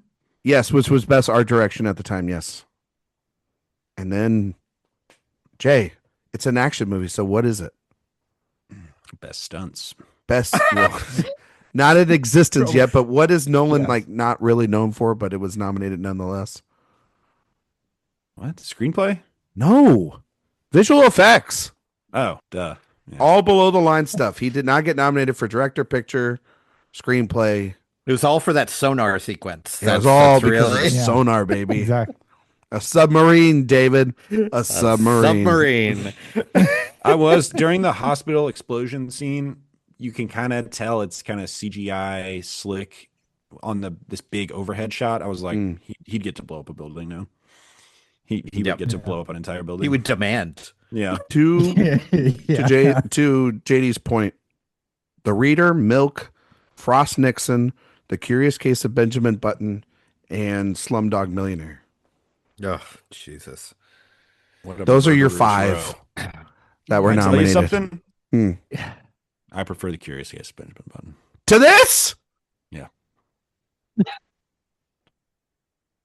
Sorry. Ryan went full. I was fighting the mob there. It was. Sorry. Trying to fight Jay Ledbetter. I love The Curious Case of Benjamin Button. I love that movie too, though. I love The Curious Case of Benjamin Button. That's a great movie. It's like in the top 5 of the year for me. And Milk is also a very good movie as well. Yeah. Yep. But the other 3, get them the fuck out of here. It's like this was like not even close. Like, okay, to tell you about The Dark Knight, this movie was nominated for 178 awards across all critics groups and stuff in the world and all that stuff. It won 107 of those awards. That's crazy. It wasn't just Ledger, folks. A lot of it was Ledger. Yeah. Obviously, a lot of the wins are Ledger. But this movie, this movie was nominated a ton of places. And it was, to be fair also, it did miss the BAFTA nom for Best Picture. So that's kind of a telltale sign there. It was yesterday. It was nominated for Best Picture at Critics' Choice. It was nominated for Best Picture it wasn't nominated at the Golden Globes, which was kind of interesting, I guess, at that point. The only thing that was nominated was Ledger. Nolan got 60% of the awards it was nominated. Yeah, Nolan got nominated crazy. at the DGA. It was nominated by the Producers Guild of America. Yeah, obviously. That's wow. It won Stunt Ensemble at the SAG along with Ledger. I would give it made a a Best mistake. Picture Can't nomination imagine. as well as a Best Director nomination. I would maybe throw in Oldman. Ooh, not Eckhart. No, I would go love Oldman that if pick. I'm going one. I would throw in Eckhart. Fair. He's quite good. And I would take out Josh Brolin from Milk. A perfectly fine performance that doesn't need to get nominated for. I think though that would mean makeup and costumes is an absolute layup. But you said it was nominated for makeup, but not costumes. Yeah, but it didn't win. Yeah, costumes doesn't make any fucking sense. Okay. Slumdog, Curious Case of Benjamin Button, Doubt, Frost Nixon, The Reader. Those are the adapted screenplay nominations. I'd even put it in there. I'd even consider it. Put it in there with Speed Racer. Hey, I don't know if you know this, Ryan, but Speed Racer counts, right? Isn't that kind of a comic book movie? That is a cartoon. Did Cartoon? a bunch No? of Okay. did a bunch of these MCU movies, So did he's a bunch of definitely- them get nominated for costumes? Was that a common nomination for comic book movies? I'm just trying to think because like it seems like Jay said, like a layup, but then I'm trying to think other than Black Panther, Mm-hmm. Which is are like there a Ruthie bunch of Carter. comic book movies? Yeah, exactly. Are there a bunch of comic book movies that do get nominated for costumes? Because a lot of them have standout, amazing costumes. You know what, buddy? This is why we have Dave here, because he's asking good questions, which is One an episode. I mean, like God, we really got to draw out this episode. I was worried that Yeah, we were- at course we did. 2:54, I Yeah. come up with I was- one good yeah. comment. it's about time. You know, I've been sitting here and I've just been fucking waiting. You know, Let's go, Um, Dave. to be honest with you, no, they don't get nominated a ton. You know, like the Harry Potter films have gotten nominated a bunch, and like the Fantastic Beast film won, and like the Lord of the Rings films got nominated a bunch, but they don't really go for the comic book fare. Like you're to your point, Dave. Like the only comic book movies that have ever been nominated have been the Black Panther films because of Ruthie Carter's work. You know, I'm just kind of looking at it right now. I mean, you know, it's usually other types of spectacles. Right. And so like, cause Batman Begins isn't even nominated. You know what I mean? If you wanted to go, I'm not saying that it should, I'm just saying like, Yeah. it wasn't nominated that year, but like, It is a very costume forward movie. yeah, I mean, like, Pretty important to the film. I mean, like the Joker's costume alone, maybe in a modern era, I'm going to look They at even mention his clothes are custom. But to like be it's- fair, okay, I will say this. So the Joker in 2019 was nominated for costumes. That, of course, the costumes were done by Mark Bridges, who had previously won for Phantom Thread. So it's kind of like, you know, guy He's that in the, he's in the I club. know he's in the club. quantity. Yeah, no, so that helps him in that category for sure. But that movie was nominated for like a crap ton of Oscars. So Sadly, Can't wait for but Black Panther 3. broke the seal, you know. So what did you say, Jade? You can't wait for Joker 3 Joker is what 3. he said. not Black Panther 3. You want Joker 3. Yeah. What do you want that one to be? They did a musical for the sequel. So what do you want the third one to be Joker like? 3 is where you bring back Joaquin Phoenix, and then they're gonna AI in Heath Ledger and Oh, you do a I little bit swear of to a No God, Way if you don't Home shut up, situation. JD, I'm gonna lose it. And then we get Don't AI you put Val that evil Kilmer. on me, Ricky. AI Val Kilmer, who is my new favorite actor, to come back as Batman. Stop it. No. He is one of my favorite actors. AI Who do you Val think AI Val Kilmer would have been in this movie? Kilmer. would he have been Harvey Eric, Dent? The Eric Roberts part. Oh, we didn't even talk about Eric Roberts. Yeah. God, pretty he's great. so Guess what? good. Well, Ryan, Pretty I got great. news for you. We're not going to. Oh Shockingly man, good performance. It's good. I do like think the that's perfect throwback. note to end on. The throwback actors: Fichtner, Eric Roberts, Anthony Michael Hall. Yeah, Anthony Michael Hall, love that guy. Just be like, keep filming, keep Yeah. keep. It was a trip to see Fichtner because I just watched the latest season of Beef, in which he has Is he in there? Yeah, pretty he pretty major good? role in there. Yeah, he's always good. Yeah, he's More always importantly, good. he's Shredder. of course. I'm sure that is what he will be remembered. That'll for. be the headline. You know what? When he Yep. dies, Yep, he's going to yep, be yep. Shredder star. Shredder's dead. William Shredder. Fichtner, parentheses, Shredder. Dead at Shredder's 172. Oh no. 172. Jesus Christ. That's where he's going to go. No, I think he's going to do more like a being John Malkovich situation. He's just going to go inside the head of Charlie Sheen or something like that. You know what I mean? So, yeah, this movie should have won like every Oscar. It's ridiculous. This shows how pointless they are and how out of touch they are because they've done this shit enough. I'll never forget Hugh Jackman. AwardsWatch says Oscars are pointless. I love it. This is a showcase of when you you guts to say that on the main show. This is for director watch. No, it's just this was one of those where it's like fuck you. I mean, because after this point, people were so upset. I mean, I'm not exaggerating this. This was a monumental, like, what the fuck did we do wrong?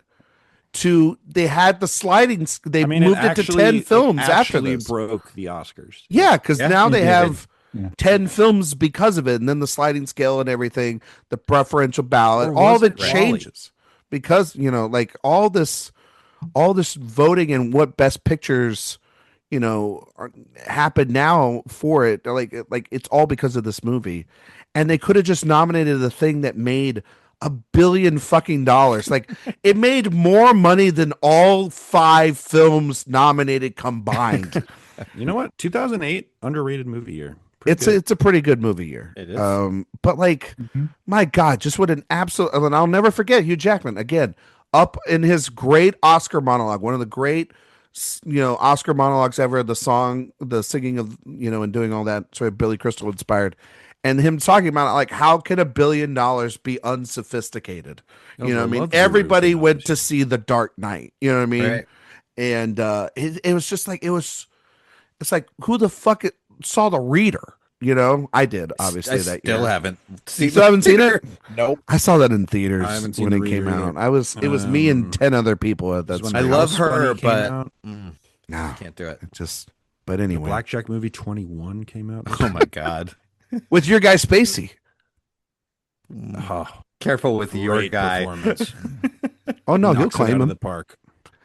Dave, don't lie. We've all at one point in our life been like, God damn, Kevin Spacey might be the greatest actor on the planet. Oh, there was a point in my time life where I where said I Kevin thought- Spacey was my favorite actor. Yeah. There was a point Yeah. where I thought he was the best actor living. I Yeah. actually got to see him. That was last on week. stage. No, I got to see him on stage playing Richard III, and it was incredible. Phenomenal performance. Was it with that All- company where he did all the terrible things behind the scenes? No, I don't. Oh, believe okay. so. Well, you just got to But ask. like, yeah, it's all kind of sullied and ruined, and it sucks. But here we are. Yeah. I Gotta know. love Hollywood. We'll always have K-Pax. Yeah. Stop. You know what? He couldn't have just been a good person, so we got a good final season of House of Cards. Oh, wait. This podcast mercifully end it. Get it Anyway, Get it on. JD has no Get it on. comment. Get it on Okay. what? JD, Dave, thank you so much for coming on and talking The Dark Knight. We've done it. JD, can you tell everybody where they can find you and all your work on the internet, as well as a recommendation of the week? It can be a movie that's out now or of the past. And it doesn't even have to be a movie. It can be also a book, television show, whatever that you're vibing with right now that you think our listeners should catch up with. okay. Well, you can find everything about us at InSessionFilm.com. That's the easiest place to go to. There you'll find our podcast. That's the part of the brand that I operate, where we talk about movies. My lovely co-host Brendan is out at the moment because he and his wife had a little baby girl, which is very exciting. Hell yeah. So he has stepped away. Megan Kearns has filled in for the moment, and we have our main show out every week. We have reviews that come out on the podcast every week, and then Dave, lovely Dave over there, I don't know what I would do without him. He manages all of the written content on the website, does a phenomenal job. His team of writers over there. So you can check out all that work at InSessionFilm.com. As far as a recommendation goes, one that comes to mind immediately, speaking of Dave, he kind of helped inspired this, because I recently caught up with the 1963 film The Servant. I don't know if you guys have seen that Joseph Losey film or not, but I'm not too familiar with his work. I have seen The Go-Between. That's the only, and even that was decades ago, it feels like. But The Servant might be the most beautiful film ever made. Like in terms of cinematography, it's up there as one of the best. So that one I would recommend, and that's on Tubi right now, I believe, is where I watched that. So Tubi. Oh, we love to We be love or a not Tubi to be. recommendation. Yeah, It's you great. gotta love It's the Tubi. best. They just give you those endless commercials right in the middle of a pivotal Just scene. at the perfect moment. Yeah. God, those bastards know when to put it in there. You either die a hero or live long enough to become Viagra. I'll never forget early on when we were doing this show, and I had to watch Morven Collar on Tubi. and it's right in the middle of like that was a crazy one. That was a crazy experience because you're like, oh, in the moody, you're like, oh, in this really moody, atmospheric Lynn Ramsey movie, and all of a sudden, once Cialis, it's like, no, not for this. No, she just killed somebody. GLP-1s aren't for you. Aren't for everybody. At least but they're they might be making for you. great movies accessible. That's true. For some of these major Absolutely. studios. Somebody just make that a Blu-ray so that we can, so that I don't have to do that on Tubi. Oh, they have Jonah Hex on Tubi. Well, you can look it up. I'm wondering. That's Dave, what I'm about to go do. See you guys. Dave, same spiel. As JD mentioned, I work a lot on InSession Film. You can find me on Twitter at Darn That Dave. You can also find my podcast at Pop Case Study on every social media site. So feel free to check out my work there. As far as a recommendation, JD went old. I'm going new. I'm going to go with Mother Mary, which is phenomenal. My favorite movie of the year. It is really incredible. Visually, obviously stunning, but also has a lot to say. Has two really powerhouse performances. And basically, I mean, there are other people in the movie other than Michaela Cole. And the gigantic star that is in that movie as well. And I'm getting old because names just Anne Hathaway. Anne Hathaway, thank you. The person that's both... literally one of the more important people on this planet, and you just forgot who she is. Sure. Good look, Lord, David. Call me when you're pushing 50, my guy. Call me when you're pushing 50. So they're both really incredible. Will you be around for that? Quite possibly not. Okay. Two of the best performances of the year so far. I was really, really impressed with that movie. It is also a movie that's really challenging. So I get why it is splitting people. There are a lot of people that really don't like that movie. There are a lot of people who are in the middle on it. I am very pro Mother Mary. Really, really a fantastic film. And it just had the really bad luck to come out the same week as Michael. So if you can still find it in the theaters, go watch Mother Mary. It is absolutely a movie you should see on the biggest, loudest screen possible. Mother Mary's great. Loved it. One of the best films of the year. I also have an interview with David Lowery, the filmmaker, that's up on the website at awardswatch.com. After you see the film, go check that out. It was a great conversation. Day is right.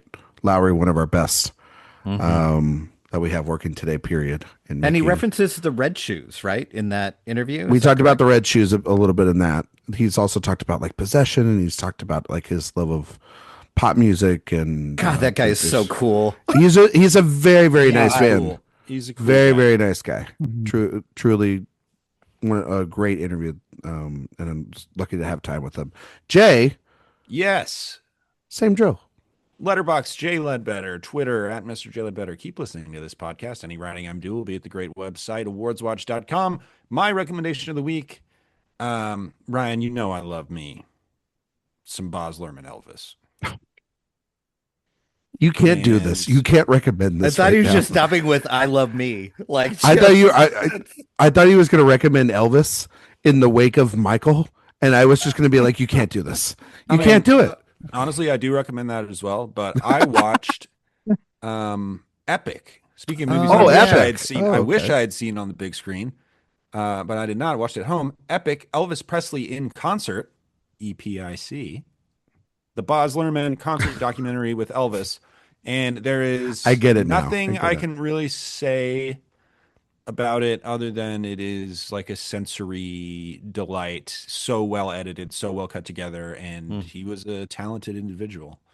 Watch Epic. It's a great music doc. I've been wanting to watch it. I've heard it's really good. Luhrmann kind of got all this footage and had like a crap ton of it and kind of put it all together. Yeah, it's one of those kind of similar to the Beatles. Well, no, because it cuts around. The Beatles is just sort of like all these guys in a room for 15 hours. Epic is like it'll cut from one concert to another, to interviews, to other points in his life. Oh, is it like kind of like Moon Age Daydream a little bit? God, I would say that's a decent comparison. I was going to compare it to like who's the guy who did Maradona and Amy and oh yeah, I know who you're talking about. Oh god, Asif Kapadia. Yeah.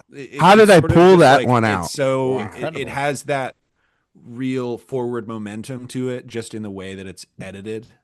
And then you have these great performances. I want our listeners to know I just liked it a pulled lot. Ossicopedia out of my ass. That was really good. But That was Dave really couldn't good. remember Anne Hathaway. I just want that on the fucking record. All right. You realize this this is one- recorded, right? This is all on the record. Yeah, you're welcome. You don't have to mention it again. I want it on the record. We've been I here want it long on the enough. record. We want it on the record. That's it. Epic. Watch it.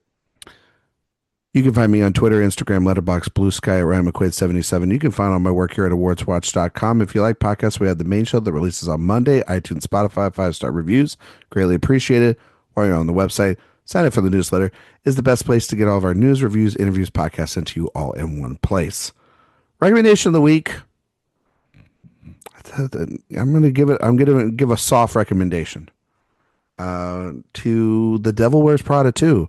Starring Meryl Streep, Emily Blunt, Stanley Tucci, What's her name? and that no-name talent, very forgettable Anne Hathaway. It's really her year, and we're going to be lucky to be living in it. She's got like 3 more movies. Saw the trailer for Verity. Interesting. Yeah. I'm in on It's Verity. her. Yeah, I know you're in on it. This year. Oh man. Yeah. Oh yeah. And then the end of Oak Street in. Yeah. And then like, definitely. and then like the Odyssey, I guess. You know, like Yeah, sure. Yeah, Fine. Yeah. Who directed Small that? little role in that movie. Some Yeah, nobody. Yeah, I guess Christopher Nolan. I guess that's the reason why we're doing this series. Anyway, Prada 2. Obviously not as good as the first. First is freaking great. One of the most rewatchable films of the last 25 years. I think that it's like 10 minutes too long. I think like it's like ideas are like a little bit on the, just beating you on the head with like, yeah, journalism's fading away. Like I get it. But Media consolidation. Yeah, media consolidation. I get it. Like, like it's a dire world out there. Truly understand. That being said, it's just great seeing these actors on the big screen again. They're all just so goddamn. Smile on your face. Yeah. There's just nothing better than watching. Meryl Streep has been on the big screen in like years. Hathaway, was gone for a little while. Blunt actually being really good in something. The Tooch being the Tooch. Kenny B being like the sweetest guy on the planet. Lucy Liu, Justin Theroux, all these actors. Lucy Liu getting a paycheck, and we love her for that. She's in 3 scenes, but it's like, good for you.